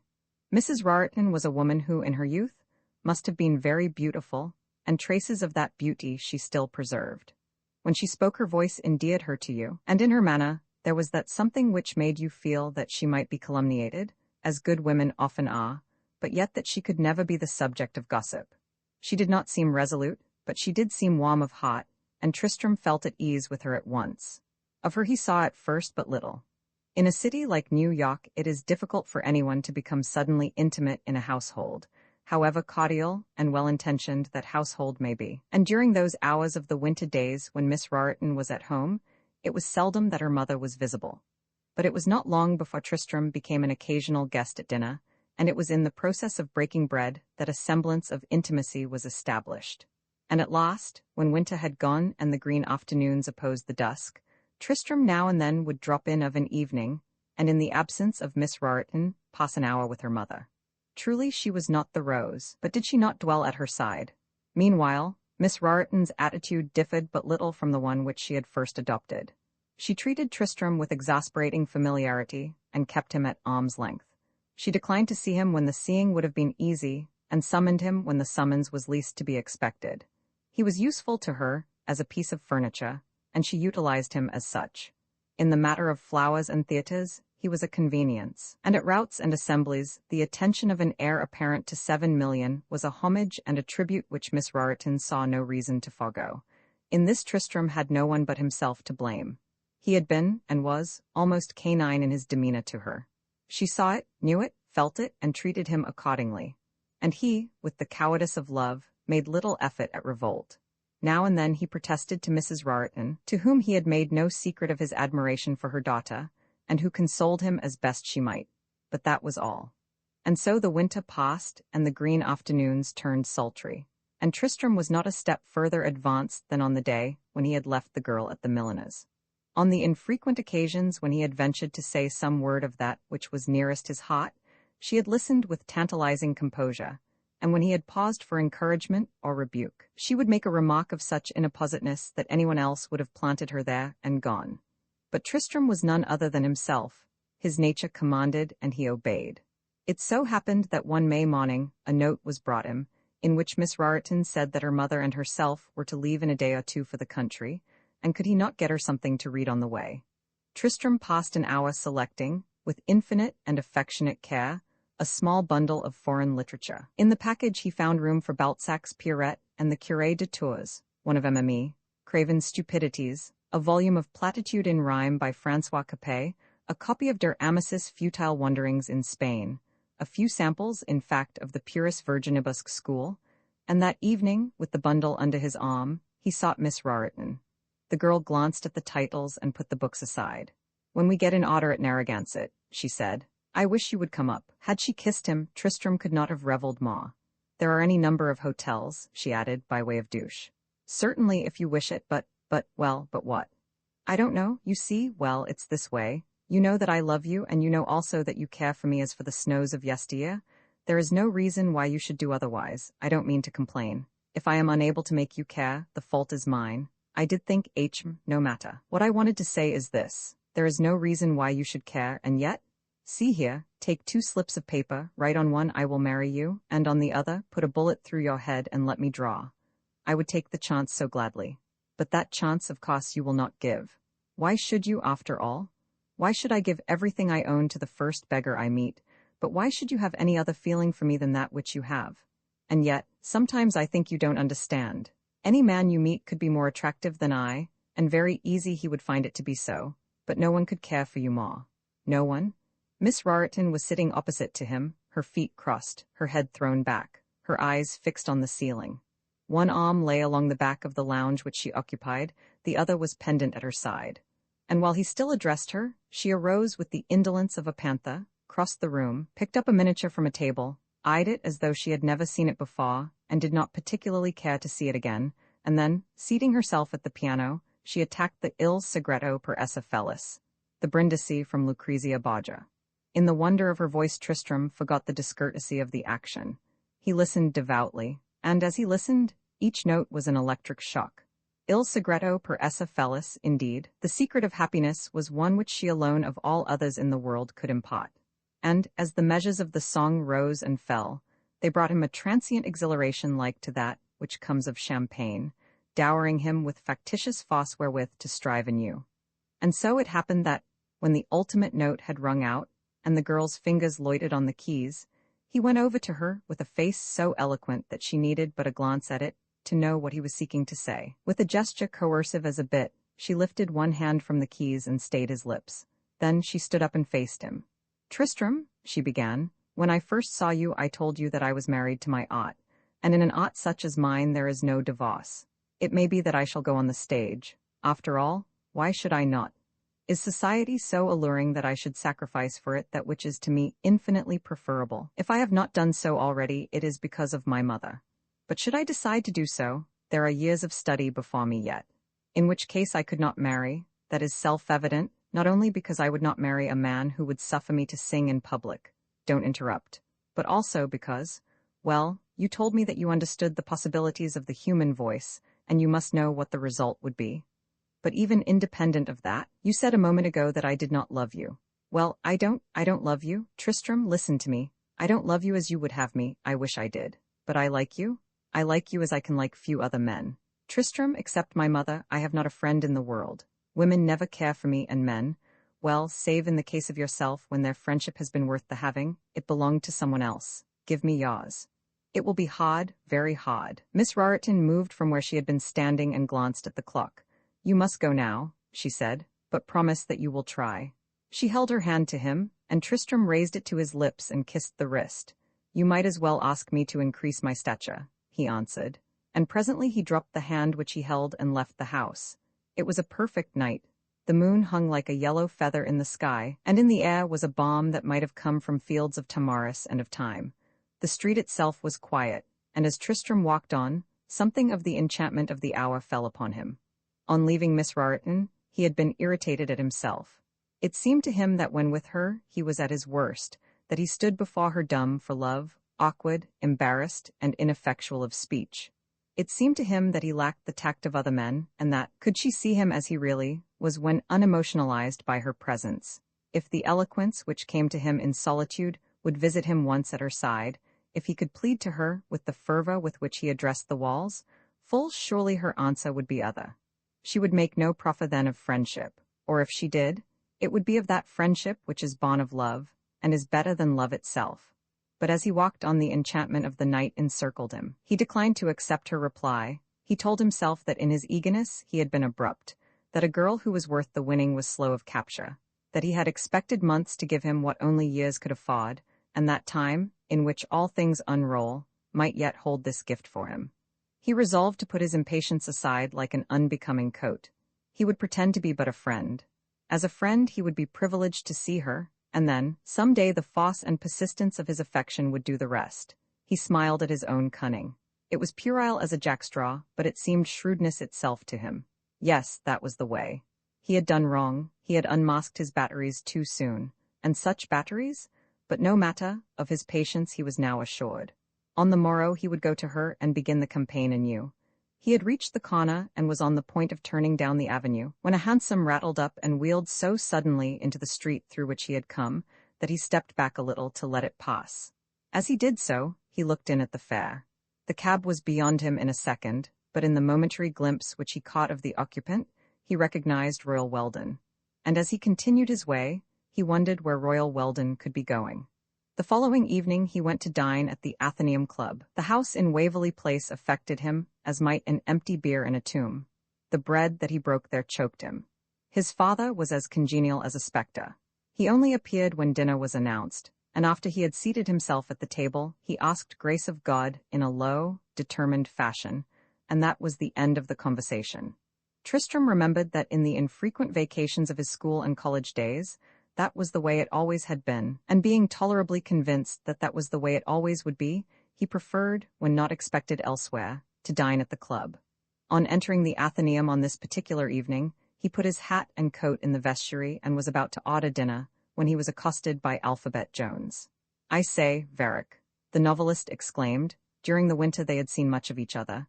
"Do you know who was the originator of the cloakroom?" "Of course you don't. I'll tell you. Who do you suppose now? Give it up? Mrs. Potiphar. How's that? Good enough for Theodore Hook, eh? Let's dine together and I'll tell you some more." "Let's dine together" was a formula which Mr. Jones had adopted. Literally, it meant I'll order and you pay. Tristram was aware in what light the invitation should be viewed. He had heard it before. But though the novelist was of the genus sponger, he was seldom tiresome, often entertaining, and moreover, Tristram was one who would rather pay than not. As there were few of that category in the club, Mr. Jones made a special prey of him, and on this particular evening, when the ordering had been done and the dinner announced, he led him in triumph to the lift. As they were about to step in, Weldon stepped out. He seemed hurried and would have passed on with a nod, but Tristram caught him by the arm. Of late he had seen little of him, and it had seemed to Tristram that the fault, if fault there were, must be his own. "I caught a glimpse of you last night, didn't I, Royal?" he asked. Weldon raised his eyebrows for all response. Evidently he was not in a conversational mood, but at once an idea seemed to strike him. "I dare say," he answered. "I roam about now and then like anyone else. By the way, where are you going tonight? Why not look in on my wife? She says you neglect her." "I would like it, Royal, but the fact is I am going to make a call. In 39th Street.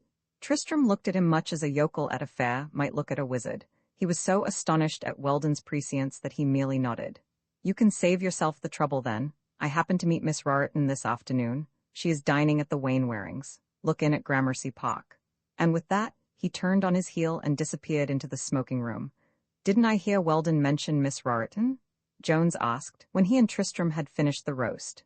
"There's a girl I'd like to put in a book. She has hell in her eyes and heaven in her voice. What a heroine she would make," he exclaimed enthusiastically, and then in a complete change of key, in a tone that was pregnant with suggestion, he added, "And what a wife?" "I don't understand you," said Tristram, in a manner which, for him, was defiant. Whether or not Jones was a good sailor is a matter of small moment. In any event he tacked at once. "Bah, I am speaking in the first person. I don't believe in matrimony myself, I am too poor. And besides, I never heard of but one happy marriage, and that was between a blind man and a deaf mute. Though even then it must have been difficult to know what the woman thought. Now, in regard to Miss Raritan, half the men in the city are after her, pas le bon motif, s'entend. But when a girl has had the disused du painier at her feet, no fellow can afford to ask her to take a promenade with him down the aisle of Grace Church, unless he has the Chemical Bank in one pocket and the United States Trust Company in the other. Et avec ça, and Jones waved his head as though not oversure that the coffers of those institutions would suffice. I don't see what that has to do with it, Tristrem indignantly interjected. Isn't that odd now? Was Jones' sarcastic reply. Dr. Holmes says that no fellow can be a thoroughgoing swell unless he has 3 generations in oil. And mind you, daguerreotypes won't do. There are any number of your ancestors strung along the walls of the Historical Society, and how many more you may have in that crypt of yours in Waverley Place, heaven only knows. Imprimis, if you accept Dr. Holmes as an authority, you are a thoroughgoing swell. In the second place, you look like a Greek shepherd. Third, you are the biggest catch in polite society. Certainly it's odd that with such possibilities, you should see no reason for not marrying a girl who will want higher stepping horses than Alicia's, and who, while there is a bandit of a dressmaker in Paris, will decline to imitate the lilies of the field. Certainly. I never said anything about it. I never said anything about marrying or not marrying. Oh, didn't you? I thought you did. And Jones leaned back in his chair and summoned a waiter with an upward movement of the chin. Bring another pint of this, will you? I think I won't take anything more, said Tristrem, rising from the table as he spoke. It's hot in here, I may see you downstairs. And with that he left the room. Mr. Alphabet Jones looked after him a second and nodded sagaciously to himself. Another man overboard, he muttered, as he toyed with his empty glass. Ah, Junus. V. Tristrem descended the stair and hesitated a moment at the door of the smoking room. Nearby, at a small table, 2 men were drinking brandy. He caught a fragment of their speech. It was about a woman. Beyond, another group was listening to that story of the eternal feminine, which is everlastingly the same. Within, the air was lifeless and heavy with the odor of cigars, but in the hall, there came through the wide portals of the entrance the irresistible breath of a night in May. Tristrem turned and presently sauntered aimlessly out of the club and up the avenue. Before him, a man was loitering with a girl, his arm was in hers, and he was whispering in her ear. A cab passed, bearing a couple that sat waist-encircled devouring each other with insatiate eyes, and at 23rd Street, a few shopgirls, young and very pretty, that were laughing conspicuously together, were joined by some clerks with whom they paired off and disappeared. At the corner, through the intersecting thoroughfares came couple after couple, silent for the most part, as though oppressed by the invitations of the night. Beyond, in the shadows of the square, the benches were filled with youths and maidens, who sat hand in hand, oblivious to the crowd that circled in indolent coils about them. The moon had not yet risen, but a leash of stars that night had loosed glowed and trembled with desire. The air was sentient with murmurs, redolent with promise. The avenues and the adjacent streets seemed to have forgotten their toil, and to swoon unhushed in the bewitchments of a dream of love. Tristrem found himself straying through its mazes and convolutions. Whichever way he turned there was some monition of its presence. From a streetcar which had stayed his passage, he saw the conductor blow a kiss to a hurrying femme, and through an open window of Delmonico's, he saw a girl with summer in her eyes reach across the table at which she sat and give her companion's hand an abrupt yet deliberate caress. Tristrem continued his way, oppressed. He was beset by an insidious dysphoria. He felt as one does who witnesses a festival in which there is no pot for him. The town reeked with love as a brewery reeks with beer. The stars, the air, the very pavements told of it. It was omnipresent, and yet there was none for him. He tried to put it from him and think of other things. Of Jones, for instance. Why had he spoken of Viola? And then, in the flight of fancies which surged through his mind, there was one that he stayed and detained. It was that he must see her again before she left town. He looked at his watch. It lacked 20 minutes to 10, and on the impulse of the moment he hailed a passing bus. It was inexplicable to him that the night before she should have let him go without a word as to her movements. It seemed to be understood that he was to come again to wish her a pleasant journey, and when was he to come if not that very evening? Surely at the time she had forgotten this engagement with the Wainwarings, and some note had been left for him at the door. And if no note had been left, then why should he not ask for her mother, or wait till she returned? A bell rang sharply through the vehicle and aroused him from his reverie. He glanced up and saw the driver eyeing him through the machicoulis of glass. It was the fare he wanted, and as Tristram deposited it in the box he noticed that the familiar street was reached. In a few moments he was at the house. On the stoop a servant was occupied with the mat. Did? Yes, sir, the man answered promptly. Miss Raritan is in the parlor. In the surprise at the unexpected, Tristram left his hat and coat, and pushing aside the portiere, he entered the room unannounced. At first he fancied that the servant had been mistaken. Miss Raritan was not at her accustomed place, and he stood at the doorway gazing about in uncertainty. But in an instant, echoing from the room beyond, he caught the sound of her voice. Yet in the voice was a tone which he had never heard before, a tone of smothered anger that carried with it the accent of hate. Moved by unconscious springs, he left the doorway and looked into the adjoining room. A man whom at first he did not recognize was standing by a lounge from which he had presumably arisen. And before him, with both her small hands clenched and pendant, and in her exquisite face an expression of relentless indignation, stood Miss Raritan. Another might have thought them rehearsing a tableau for some theatricals of the melodramatic order, but not Tristram. He felt vaguely alarmed. There came to him that premonition without which no misfortune ever occurs, and suddenly the alarm changed to bewilderment. The man had turned. It was Royal Weldon. Tristram could not credit his senses. He raised his hand to his head.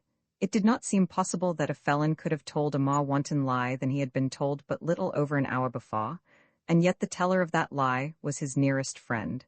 And still he did not understand. Surely there was some mistake. He would have spoken, but Weldon crossed the room to where he stood, and with set teeth and contracted muscles fronted him a second space, and into his eyes he looked a defiance that was the more hideous in that it was mute. Then, with a gesture that almost tore the portiere from its rings, he passed out into the hall and let the curtain fall behind him. As he passed on, Tristram turned with the obedience of a subject under the influence of a mesmerist, and when the curtain fell again, he started as subjects do when they awake from their trance. The fairest, truest, and best may be stricken in the flush of health. Yet after the grave has opened and closed again, does not memory still subsist, and to the mourner may not the old dreams return? However acute the grief may be, is it not often better to know that affection is safe in the keeping of the dead than to feel it at the mercy of the living? We may prate as we will, but there are many things less endurable than the funeral of the best beloved. Death is by no means the worst that can come.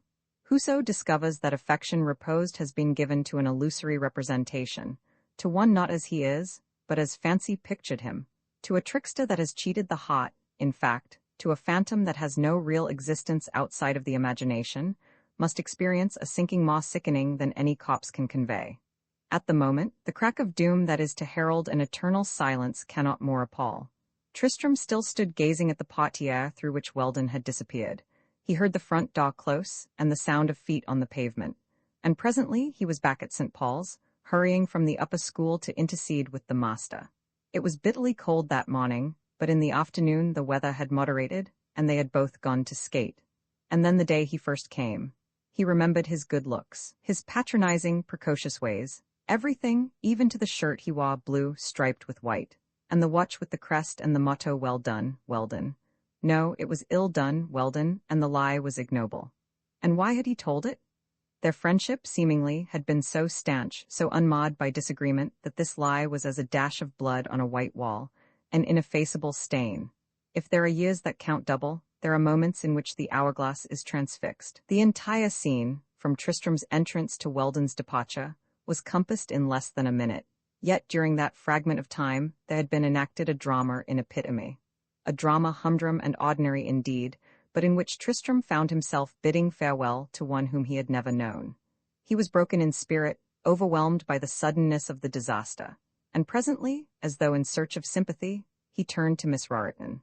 The girl had thrown herself in a chair, and sat, her face hidden in her hands. As Tristram approached her she looked up, her cheeks were blanched. "He told me you were at the Wainwarings," Tristram began.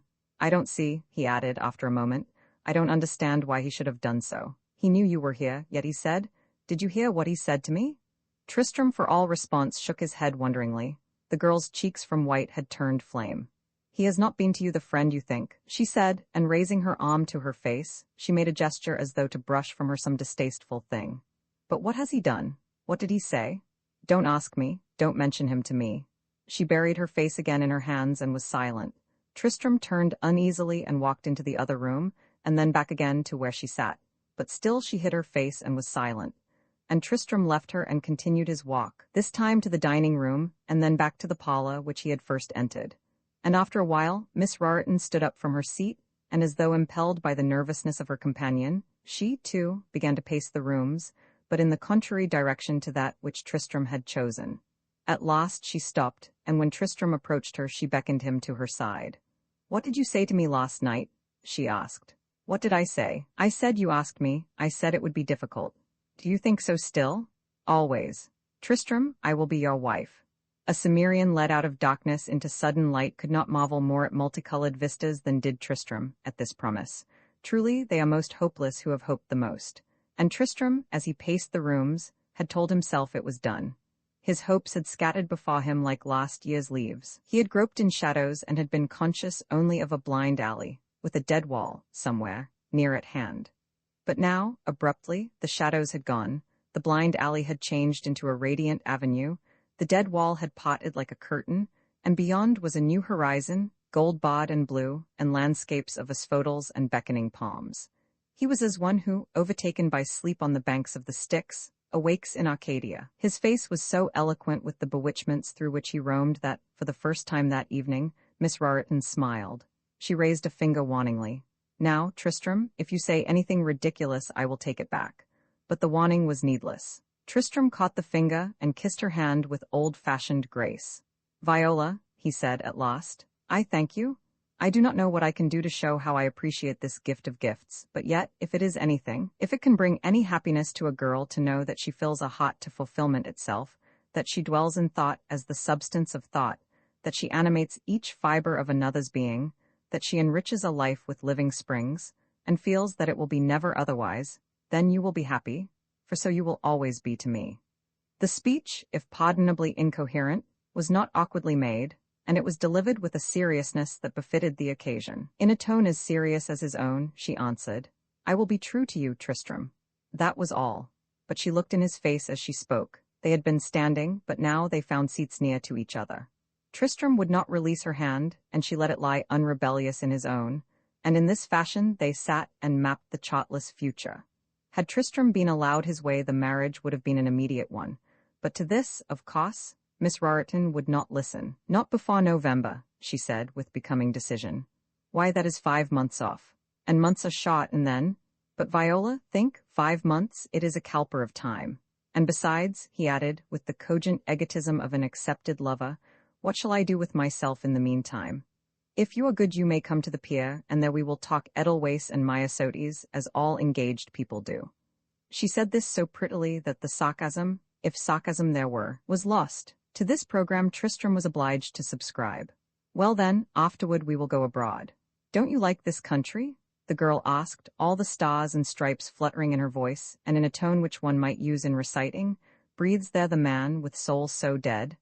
"I think," he answered apologetically, "that I do like this country. It is a great country, but New York is not a great city, at least not to my thinking. Collectively it is great, I admit, but individually not. And that is to me the precise difference between it and Paris. Collectively the French amount to little, individually it is otherwise. But you told me once that Paris was tiresome. I was not there with you, and should it become so when we are there together, we have the whole world to choose from. In Germany, we can have the Middle Ages over again. In London, we can get the flush of the 19th century. There is all of Italy, from the lakes to Naples. We can take a Doge's palace in Venice or a Caesar's villa on the Baia. With a dahabe, we could float down into the dawn of history. You would look well in a dahabe, Viola. As Ada? Better. And that reminds me, Viola, tell me, you will give up all thought of the stage, will you not? How foolish you are. Fancy Mrs. Tristram Varick before the footlights. There are careers open to a girl that the acceptance of another's name must close. And the stage is one of them. I should have adopted it long ago, had it not been for Mother. She seems to think that a Raritan, but there, you know what mothers are. Now, of course, I shall give it up. Besides, Italian opera is out of fashion, and even if it were otherwise, have I not now a lord, a master, whom I must obey? Her eyes looked anything but obedience, yet her voice was melodious with caresses. And so they sat and talked and made their plans, until it was long past the conventional hour, and Tristram felt that he should go. He had been afloat in unnavigated seas of happiness, but still in his heart he felt the burn of a red, round wound. The lie that Weldon had told smarted still, yet with Serena's spirit, he thought there might be some unexplained excuse. "Tell me," he asked as he was about to leave. "What was it Weldon said?" Miss Raritan looked at him and hesitated before she spoke. Then catching his face in her two hands, she drew it to her own. "He said you were a goose," she whispered, and touched her lips to his. With this answer Tristram was fain to be content, and presently, when he left the house, he reeled as though he had drunk beaker after flagon of the headiest wine. After a 10-mile pull on the river, a shandygaff of base and champagne is comforting to the Osman. It is accounted pleasant to pay a patient creditor an outlawed debt, but a poet has held that the most pleasurable thing imaginable is to awake on a summer morning with the consciousness of being in love. Even in winter, the sensation ought not to be disagreeable. Yet when to the consciousness of being in love is added the belief that the love is returned, then the bleakest day of all the year must seem like a rose of June. Tristram passed the night in dreams that told of her. He strayed through imperishable beauties, through dawns surrounded by candors of hope. The breath of brooks caressed him. He was enveloped in the sorceries of a sempiternal spring. The winds, articulate with song, quiet to the sky's ululations and messages of praise. Each vista held a promise. The horizon was a prayer fulfilled. He saw grief collapse and joy enthroned. From bird and blossom, he caught the incommunicable words of love. And when from some new witchery he at last awoke, he smiled. The real was fairer than the dream. For some time he loitered in the gardens which his fancy disclosed, spectacular-wise, for his own delight, until at last he bethought him of the new duties of his position and of the accompanying necessity of making those duties known to those to whom he was related. Then, after a breakfast of sliced oranges and coffee, he rang for the servant and told him to ask his father whether he could spare a moment that morning. In a few minutes the servant returned. "Mr. Varick will be happy to see you, sir," he said. "What did he say?" Tristram asked. "What were his exact words?" "Well, sir, I said as how you presented your compliments and could you see him, and he didn't say nothing, he was feeding the bird. But I could tell, sir, when Mr. Varick doesn't like a thing, he looks at you, and if he does, he doesn't." "And he didn't look at you?" "No, sir, he didn't turn his head." Said Tristram to himself as he descended the stairs, "I wonder when I tell him whether he will look at me." And the memory of his father's stare cast a shadow on his buoyant spirits.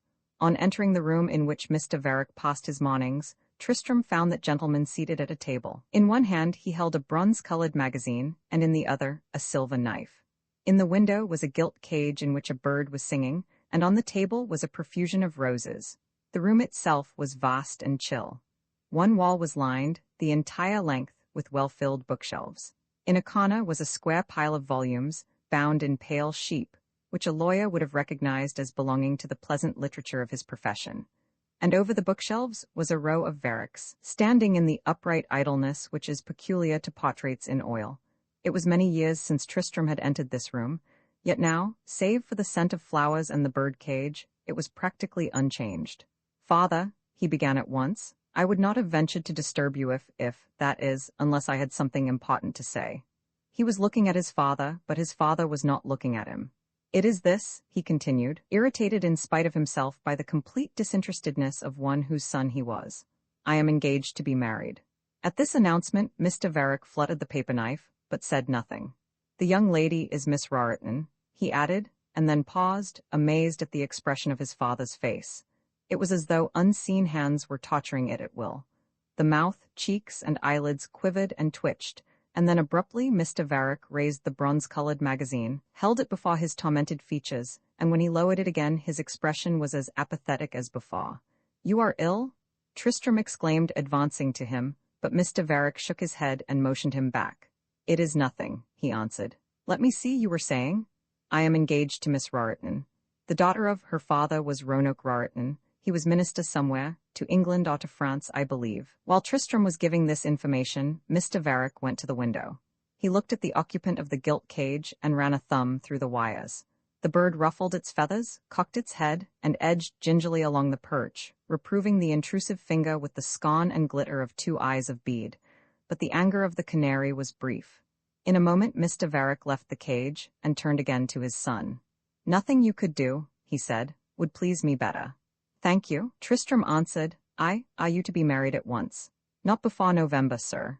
I wish it were sooner, I do not approve of protracted engagements, but of course, you know your own business best. If I remember rightly, the father of this young lady did not leave much of a fortune, did he? Nothing to speak of, I believe. You have my best wishes. The match is very suitable, very suitable. I wish you would say as much, with my compliments, to the young lady's mother. I would do so myself, but as you know, I am something of an invalid. You might add that too, and, I don't mean to advise you, but I would endeavor to hasten the ceremony. In such matters it is usual for the young lady to be coy, but it is for the man to be pressing and resolute. I only regret that her father could not know of it. In regard to money, your allowance will have to be increased. Well, I will attend to that. There is nothing else, is there? Oh, do me the favor not to omit to say that I am much pleased. I knew Miss Raritan's father. Mr. Varick looked up at the ceiling and put his hand to his mouth. It was difficult to say whether he was concealing a smile or a yawn. He would be pleased, I know. And with that, Mr. Varick resumed his former position and took up again the magazine. It is very good of you, Tristrem began. I didn't know, of course, you see. I knew that if you saw the young lady, but what am I calling her a young lady for? He asked, in an aside of himself.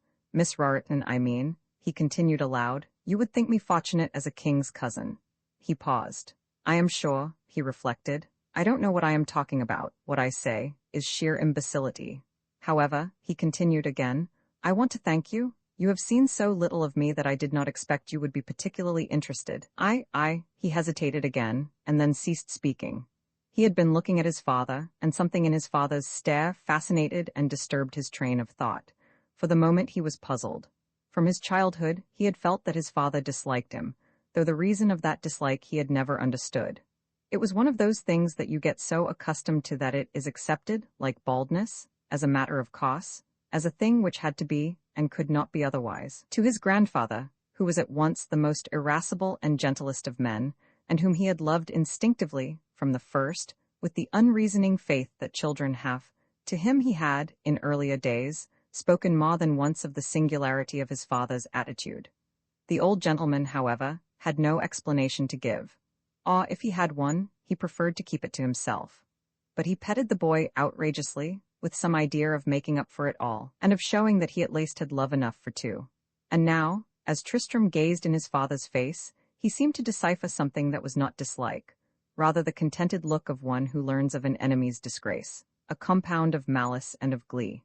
That was all I had to say, Tristrem added, with his winning smile, as though apologizing for the lameness of the conclusion. And thereupon he left the room and went out to consult a jeweler and bear the tidings to other ears. For some time he was absurdly happy. His grandfather received the announcement of the coming marriage with proper enthusiasm. He laughed sagaciously at Tristrem's glowing descriptions of the bride that was to be, and was for going to call on the mother and daughter at once, and was only prevented on learning that they had both left town. But I must write, he said, and write he did, 2 elaborate letters, couched in that phraseology at once recondite and simple, which made our ancestors the delightful correspondents that they were. The letters were old-fashioned indeed. Some of the sentences were enlivened with the eccentricities of orthography, which were in vogue in the days of the Spectator. The handwriting was infamous, and the signature on each was adorned with an enormous flourish. They were not models for a perfect letter-writer, but they were heartfelt and honest, and they served their purpose very well. And Tristrem, the old gentleman said, when the addresses had been dried with a shower of sand and the letters dispatched, you must take her this with my love. I gave it to your mother on her wedding day, and now it should go to her. From a little red case he took a diamond brooch, set in silver, which he polished reflectively on his sleeve. She was very sweet, Tristrem. Your mother was a good girl, and a pretty one. Did I ever tell you about the time? And the old gentleman ran on with some anecdote of the dear dead days in which his heart was tombed. Tristrem listened with the interest of those that love. He had heard the story, and many others of a similar tenor, again and again, but somehow he never heard them too often. There was nothing wearisome to him in such chronicles, and as he sat listening, and now and then prompting with some forgotten detail, anyone who had happened on the scene would have accounted it pleasant to watch the young fellow and the old man talking together over the youth of her who had been mother to one and daughter to the other. See, said Tristrem at last, when his grandfather had given the brooch into his keeping. See, I have something for her too. And with that, he displayed a ruby, unset, that was like a clot of blood. I shall have it put in a ring, he explained. but this might do for a bonnet pin, and then he produced a green stone, white-filmed, that had a heart of oscillating flame. Mr. Van Nodden had taken the ruby in his hand and held it off at arm's length, and then between two fingers to the light, that he might the better judge of its beauty. But at the mention of the bonnet pin he turned to look. "Surely, Tristram, you would not give her that, it's an opal." "And what if it is? But it is not lucky." Tristram smiled blithely, with the bravery that comes of 19th-century culture.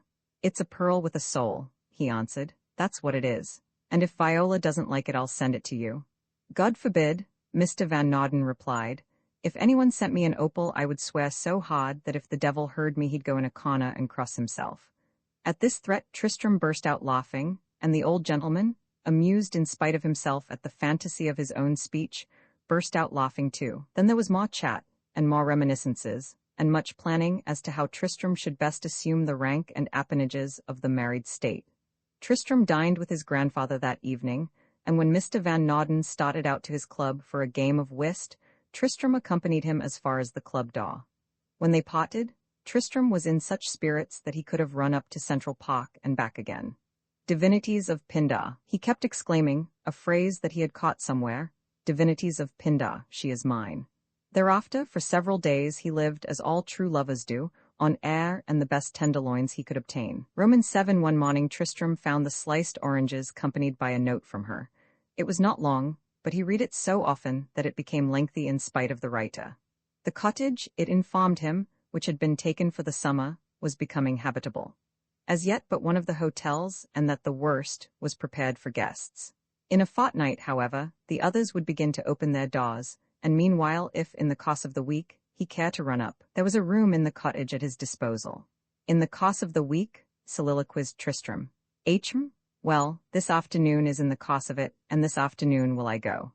Pleasured by the artfulness of his own sophistry, he procured a provision of Lang's Dorés, a comestible of which she was fond, found at Tiffany's the ruby and opal set in accordance with orders already given, and at 2 o'clock boarded the Newport Express. The train reached New London before Tristram had so much as glanced at a volume which he held in his hand. He had little need of anything to occupy his thoughts. His mind was a scenario in which he followed the changes and convolutions of an entertainment more alluring than any that romancer or playwright could convey. He was in that mood which we all of us have experienced, in which life seems not only worth living, but a fountain of delight as well, wherever fields more green or sky more fair, and such a promise as the future held. In his hearing was a choir of thrushes, and on his spirit had been thrown a mantle so subtle, yet of texture so insistent, that no thought not wholly pure could pierce the woof or find a vantage ground therein. He was in that mood in which one feels an ascension of virtues, the companionship of unviolated illusions, the pomp and purple of worship, a communion with all that is best, a repulsion of all that is base, that mood in which hymns mount unsummoned from the heart. He was far away, but the ideal was at his side. The past was a mirror, mirroring nothing save his own preparation and the dream of the coming of her. And now she had come, fairer than the fairest vision and desire that ever visited a poet starving in a garret. To be worthy of her, even in the slightest measure, what was there that he would leave undone? And as the train brought him to his journey's end, he repeated to himself, gravely and decorously, and with the earnestness and sincerity of the untried, the grave covenants of the marriage pact. On descending at the station, he remembered for the first time that he had omitted to send Miss Roriton an avant courier in the shape of a telegram. It is one of the oddities of hazard that, in turning down one street instead of turning up another, a man's existence, and not his own alone, but that of others also, may seem to be wholly changed thereby. The term seem is used advisedly, for, with a better understanding of the interconnection of cause and effect, chance has been outlawed by science, and in the operations of consistent laws the axiom, whatever will be, is, has passed to the kindergarten. Tristram thought of this months afterward. He remembered then that that morning he had started out with the intention of sending a telegram from the club, but on the way there he had thought of the chocolate which Viola preferred, and after turning into Broadway to purchase it, he had drifted into Tiffany's, and from there he had returned to Waverly Place, the message unsent and forgotten. He recalled these incidents months later, but for the moment he merely felt a vague annoyance at his own neglect. There was a Negro at the station, the driver of a coach in whose care Tristram placed himself, and presently the coach rattled over a road that skirted the sea and drew up at the gate of a tiny villa. On the porch Mrs. Raritan was seated, and when she recognized her visitor, she came down the path, exclaiming her pleasure and welcome. It was evident at once that she had been gratified by her daughter's choice. "But we didn't expect you," she said. "Viola told me you would not come before Saturday. I am glad you did, though. As yet there's hardly a soul in the place. Viola has gone riding. It's after 7, isn't it? She ought to be back now. Why didn't you send us word? We would have met you at the train." They had found seats on the porch. Tristram explained his haste, apologizing for the neglect to wire. The haste seemed pardonable to Mrs. Raritan, and the attendant absent-mindedness easily understood, and so for some moments they talked together. Tristram delivered his father's message, and learned that Mr. Van Nouden's letters had been received. Some word was even said of the possibility of a September wedding. And then a little plot was concocted. Dinner would be served almost immediately, so soon, in fact, as Viola returned. Meanwhile, Tristram would go to his room. Mrs. Raritan would say nothing of his arrival, but when dinner was announced, a servant would come to his door, and then he was to appear and give Viola the treat and pleasure of a genuine surprise. This plan was acted on at once. Tristram was shown to the room which he was to occupy, and proceeded to get his things in order. From his shirt-box, which, with his valise, had already been brought upstairs, he took the ring, the brooch, the pin, and placed them on the mantel. Then he found other garments and began to dress. In 5 minutes he was in readiness, but as yet he heard nothing indicative of Viola's return. He went to the window and looked out. Above the trees, in an adjacent property, there loomed a tower. The window was at the back of the house. He could not see the ocean, but he heard its resilient sibilance, and from the garden came the hum of insects. It had grown quite dark, but still there was no sign of Viola's return. He took up the volume which he had brought with him in the cars. It was the Rime Nuove of Carducci, and with the fancies of that concertist of modern Rome he stayed his impatience for a while. There was one octave that had appealed to him before. He read it twice, and was about to endeavor to repeat the lines from memory, when through the open window he heard the clatter of horses' hoofs, the roll of wheels. It was evident that some conveyance had stopped at the gate of the villa. Then came the sound of hurrying feet, a murmur of voices, and abruptly the night was cut with the anguish of a woman's cry. Tristram rushed from the room and down the stairs. Through the open door beyond a trembling star was visible, and in the road a group of undistinguished forms. "She's only fainted," someone was saying. "She was right enough a minute ago." Before the sentence was completed, Tristram was at the gate. Hatless, with one hand ungloved and the other clutching a broken whip, the habit rent from hem to girdle, dust-covered and disheveled, the eyes closed, and in the face the pallor and contraction of mortal pain, Viola Raritan lay, waist supported, in her mother's arms. "Help me with her to the house," the mother moaned. Then noticing Tristram at her side, "She's been thrown," she added. "I knew she would be, I knew it." And as Tristram reached to aid her with the burden, the girl's eyes opened. "It's nothing." She raised her ungloved hand, and swooned again. They bore her into a little sitting room and laid her down. Mrs. Raritan followed, distraught with fright. In her helplessness, words came from her unsequenced and obscure, but soon she seemed to feel the need of action. One servant she dispatched for a physician, from another a restorative was obtained. And Tristram, meanwhile, knelt at the girl's side, beating her hand with his. It had been scratched, he noticed, as by a briar, and under the nails were stains such as might come from plucking berries that are red. As he tried to take from her the whip, that he might rub the hand that held it too, the girl recovered consciousness again. The swoon had lasted but a moment or so, yet to him who watched it had been unmeasured time. She drew away the hand he held, and raising herself she looked at him. To her lips there came a tremulousness, and her eyes filled. "My darling," Mrs. Raritan sobbed, "are you hurt? Tell me, how did it happen? Did the horse run away with you? Oh, Viola, I knew there would be an accident. Where are you hurt? Did the horse drag you?" The girl turned to her mother almost wonderingly. It seemed to Tristram that she was not yet wholly herself. "Yes," she answered. No. He didn't. It was an accident," he shied. "Do get me upstairs." And with that her head fell again on the cushion. Tristram sought to raise her, but she motioned him back and caught her mother's hand, and rising with its assistance she let the arms circle her waist, and thus supported she suffered herself to be led away. Tristram followed them to the hall. On the porch a man loitered, hat in hand. As Tristram approached he rubbed the brim reflectively. "I saw the hoss as good as an hour ago," he said. "I was going to Caswell's." And with this information he crooked his arm and made a backward gesture. "It's down yonder on the way to the point," he explained. As I passed Hazards, I looked in the crossroad. I call it a road, but after you get on a bit it's nothing more than a cow path, all bushes and such like. But just up the road I seed the hoss. He was nibbling grass as quiet as you please. I didn't pay no attention, I thought he was tied.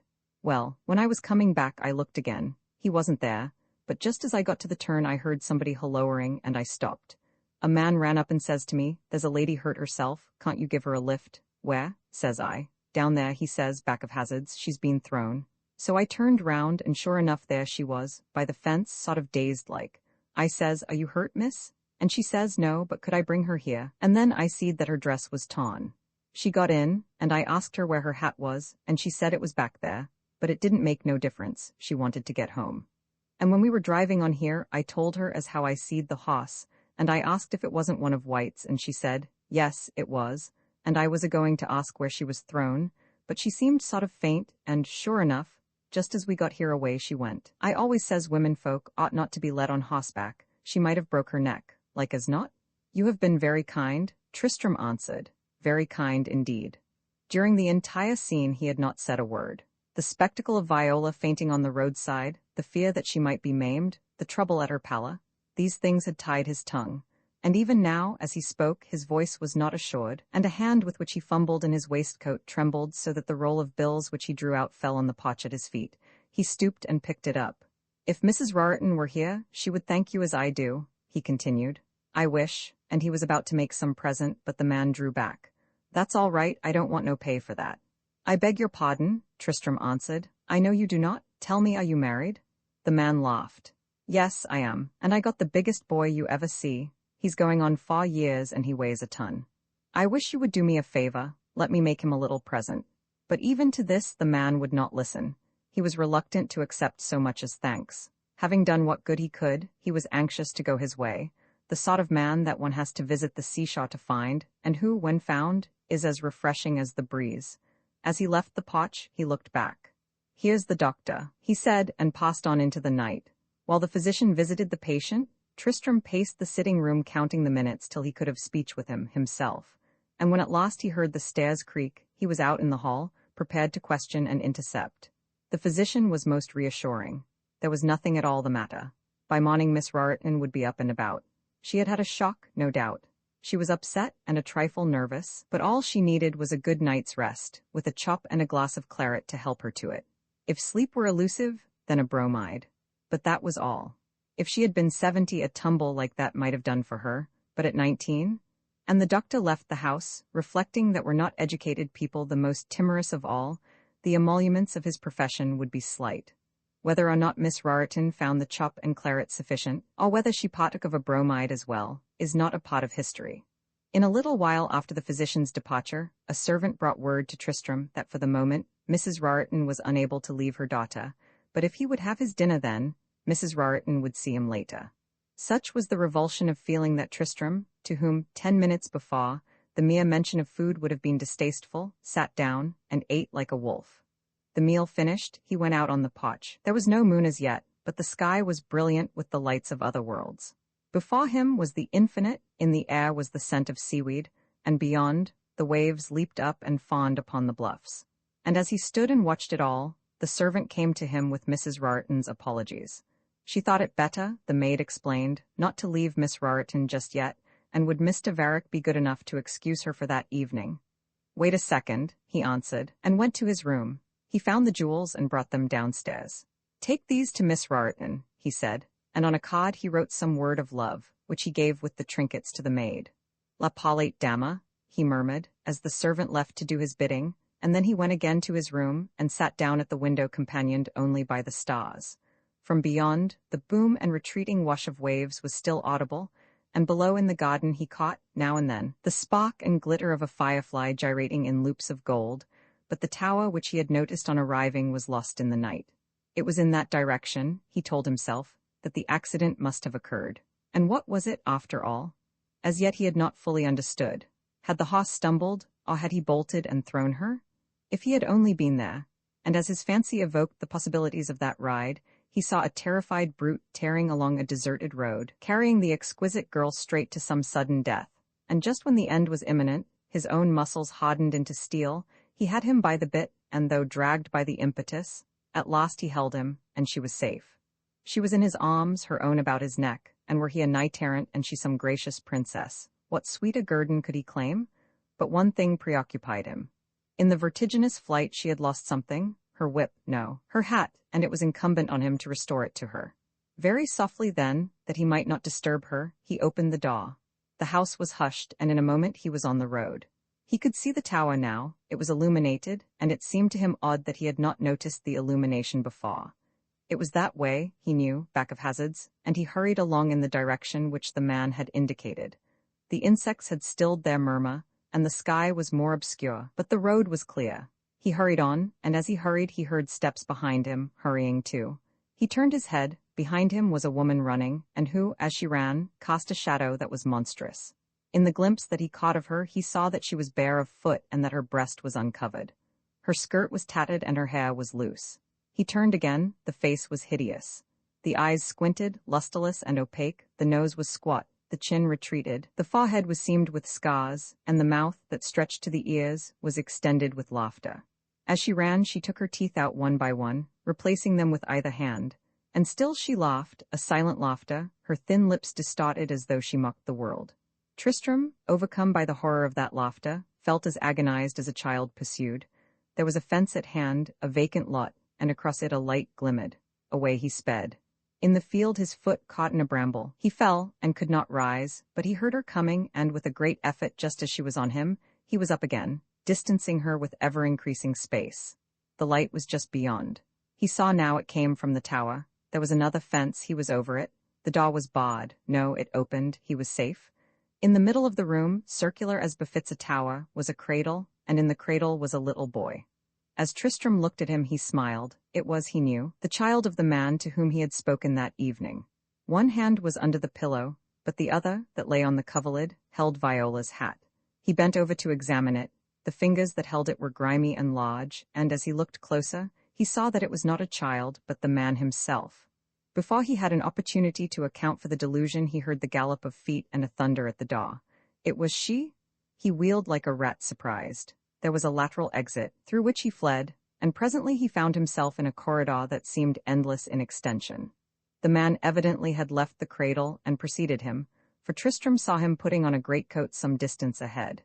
In his feverish fright he thought, could he but disguise himself with that, he might pass out unobserved, and he ran on to supplicate for an exchange of costume. But when he reached the place where the man had stood he had gone, vanished through a dead wall, and down the corridor he heard her come. He could hear her bare feet patter on the stones. Oh God, what did she wish of him? And no escape, not one. He was in her power, immured with her forevermore. He called for help and beat at the walls, and ever nearer she came, swifter than disease and more appalling than death. His nails sank in his flesh, he raised a hand to stay the beating of his heart, and then at once she was upon him, felling him to the ground as a ruffian fells his mistress. Her knees were on his arms, he was powerless, dumb with dread, and in his face was the fetor of her breath. Her eyes were no longer lustreless, they glittered like twin stars, and still she laughed, her naked breast heaving with the convulsions of her mirth. I am truth, she bawled, and laughed again, and with that Tristrem awoke, suffocating, quivering, and outwearied as though he had run a race and lost it. He sat a while, broken by the horror of the dream. The palms of his hands were not yet dry. But soon he bestirred himself and went to the door. The lights had been extinguished. He closed it again, and with the aid of some candles, he prepared for bed. He would have read a little, but he was fatigued, tired by the emotions of the day, and when at last he lay down, it was an effort to rise again and put out the candle.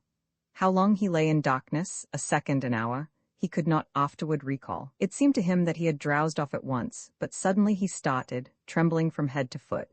He had heard Viola's voice soaring to its utmost tension. Coward, she had called, and then all was still. He listened, he even went to the door, but the house was wrapped in silence. Bah, he muttered, I am entertaining a procession of nightmares. And in a few moments he was again asleep. Roman 8 at dawn, he awoke refreshed. The sun rose from the ocean like an indolent girl from a bath. Before the house was astir, he was out of doors exploring the land. He strolled past the row of hotels that front the sea, and pausing a moment at the casino, fragrant then, and free of the stench of drink that is the outcome of the latest season, he wondered how it was that, given money, and possibly brains, It was necessary to make a building as awkward as was that. And then he strayed to the Shaw, past the tenantless bathhouses, and on through the glories of the morning to the untrodden beach beyond. As he walked, the village faded in the haze. The tide was low and the sand firm and hard. The waves broke leisurely in films and fringes of white, gurgling an invitation to their roomy embrace. And when the hotels were lost in the distance, and the solitude was murmurous with nature alone, Tristrem, captivated by the allurements of the sea, went down into the waves and clasped them to him as lovers clasp those they love. The sun was well on its amble to the zenith before he returned to the cottage. His hostess, he found, had not yet appeared, and as breakfast seemed to be served in that pleasant fashion which necessitates nothing, not even an appetite, Tristrem drank his coffee in solitude. And as he idled over the meal, he recalled the horrors of the night, and smiled. The air of the morning, the long and quiet stroll, the plunge in the sea, and the afterbath of sunlight that he had taken stretched full length on the sand, had dissipated the enervating emotions of dream and brought him in their stead a new invigoration. He was about to begin the dithyrambs of the day before, when the servant appeared, bearing a yellow envelope, and a book in which he was to put his name. He gave the receipt and opened the message, wonderingly. "Please come to town," it ran. "Your father is dying. Robert Harris." "Your father is dying," he repeated. Robert Harris. I never knew before what the butler's first name was, but what has that to do with it? There are times when I am utterly imbecile. Your father is dying. Yes, of course I must go at once. But it isn't possible. I remember. He looked ghastly when I saw him. I suppose I ought to. Good God, why should I attempt to feign a sorrow that I do not feel? It is his own fault. I would have, but there, what is the use? He bit his nail. He was perplexed at his absence of sensibility. And yet, he mused, in his way he has been kind to me. He has been kind, that is, if it be kindness in a father to let a son absolutely alone. After all, filial affection must be like patriotism, ingrained as an obligation, a thing to blush at if not possessed. Yet then, again, if a country acts like a stepmother to its children, if a father treats a son as a guardian might treat a ward, the ties are conventional, and on what shall affection subsist? It was he who called me into being, and having done so, he assumed duties which he should not have shirked. It was not for him to make himself a stranger to me, it was for him to teach me to honor him so much, to love him so well that at his death my head would be bowed in prostrations of grief.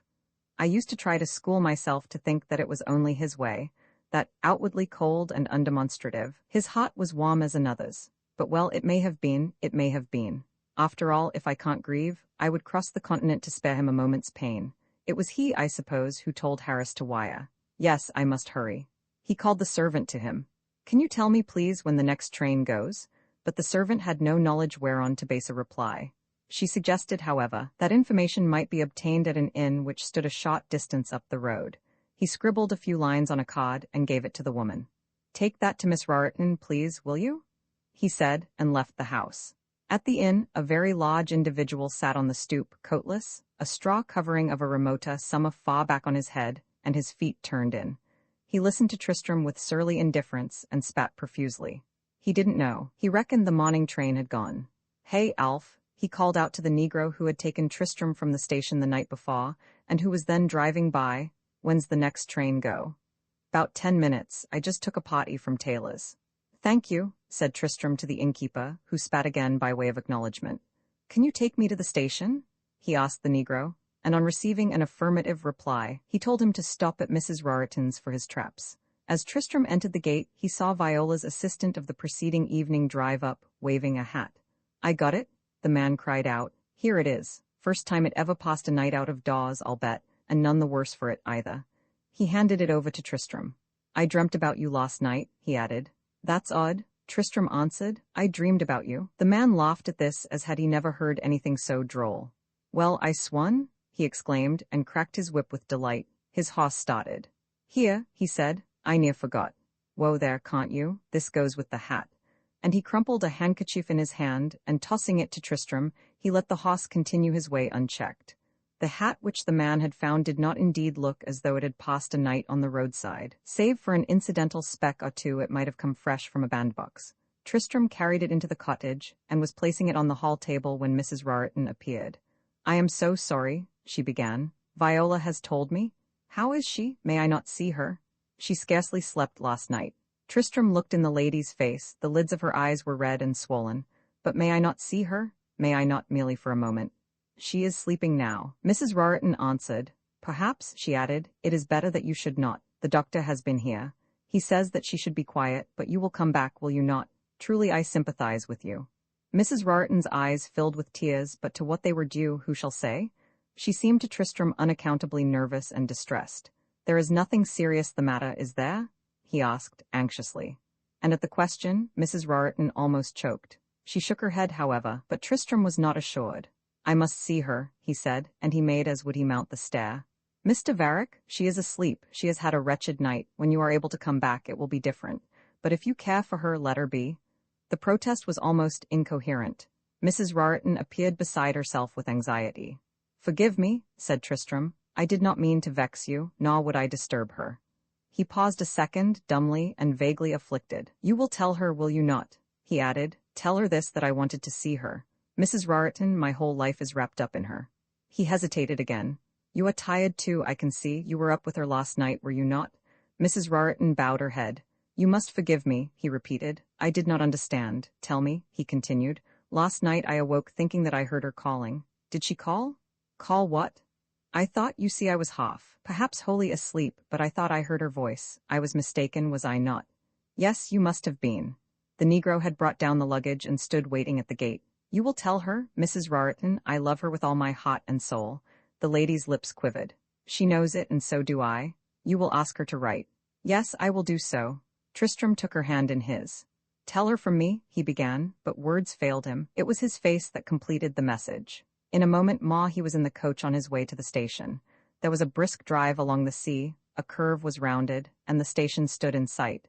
And just as the turn was made, Tristram caught the shriek of a whistle. There she goes, the negro exclaimed. You ought to have been sprier. Has the train gone? Tristram asked. Can't you see her? I knew you'd be late. The man was insolent in his familiarity, but Tristram did not seem to notice it. I would have given much not to be, he said. At this, the negro became a trifle less uncivil. Would you really like to catch that train? He asked. I would indeed. Is it worth $25 to you? Tristram nodded. Well, boss, I tell you, that train stops at Peacedale, and at Wakefield she shunts off till the mail passes.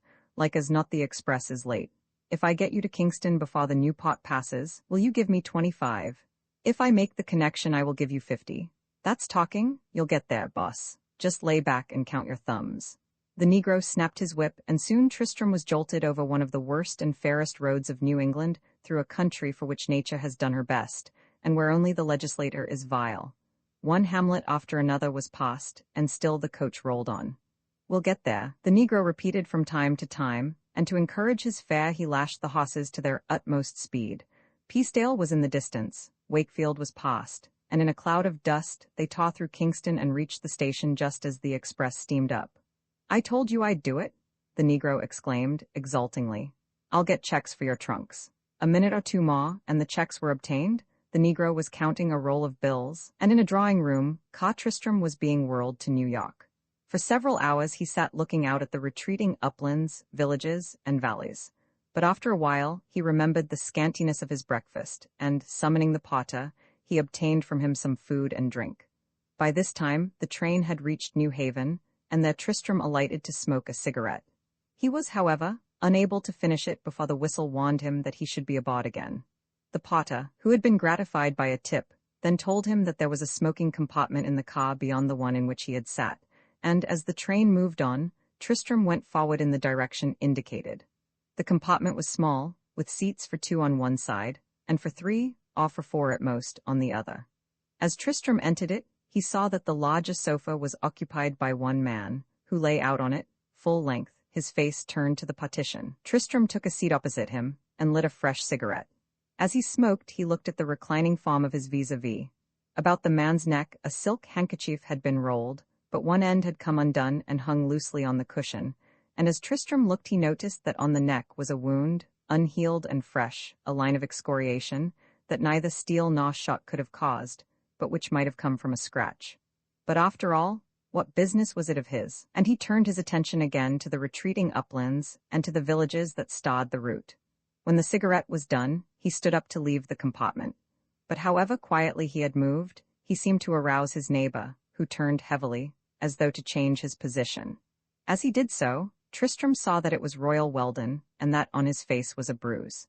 He would have spoken, for Weldon was looking at him, but he recalled the wanton lie of the week before, and as he hesitated whether to speak or pass on, Weldon half rose. "Damn you," he said, "you are everywhere."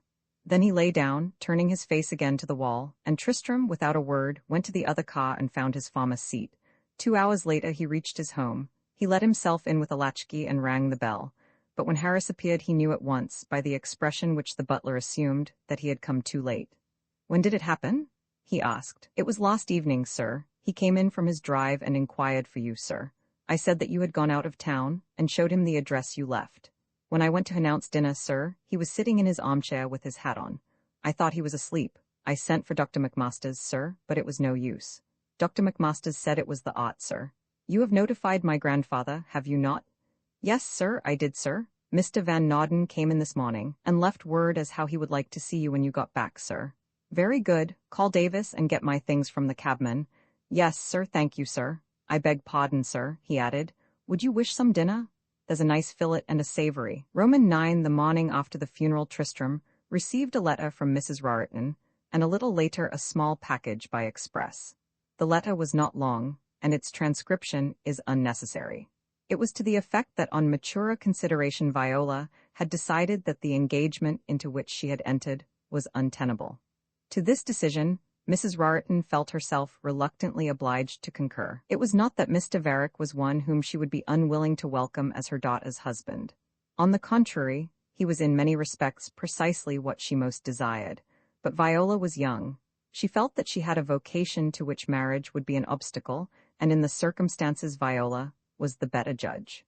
In any event, Mr. Varick was requested to consider the decision as irrevocable. Then followed a few words of sympathy, and a line of condolence expressive of Mrs. Raritan's regret that the breaking of the engagement should occur at a time when Tristram was in grievous affliction. In the package were the jewels.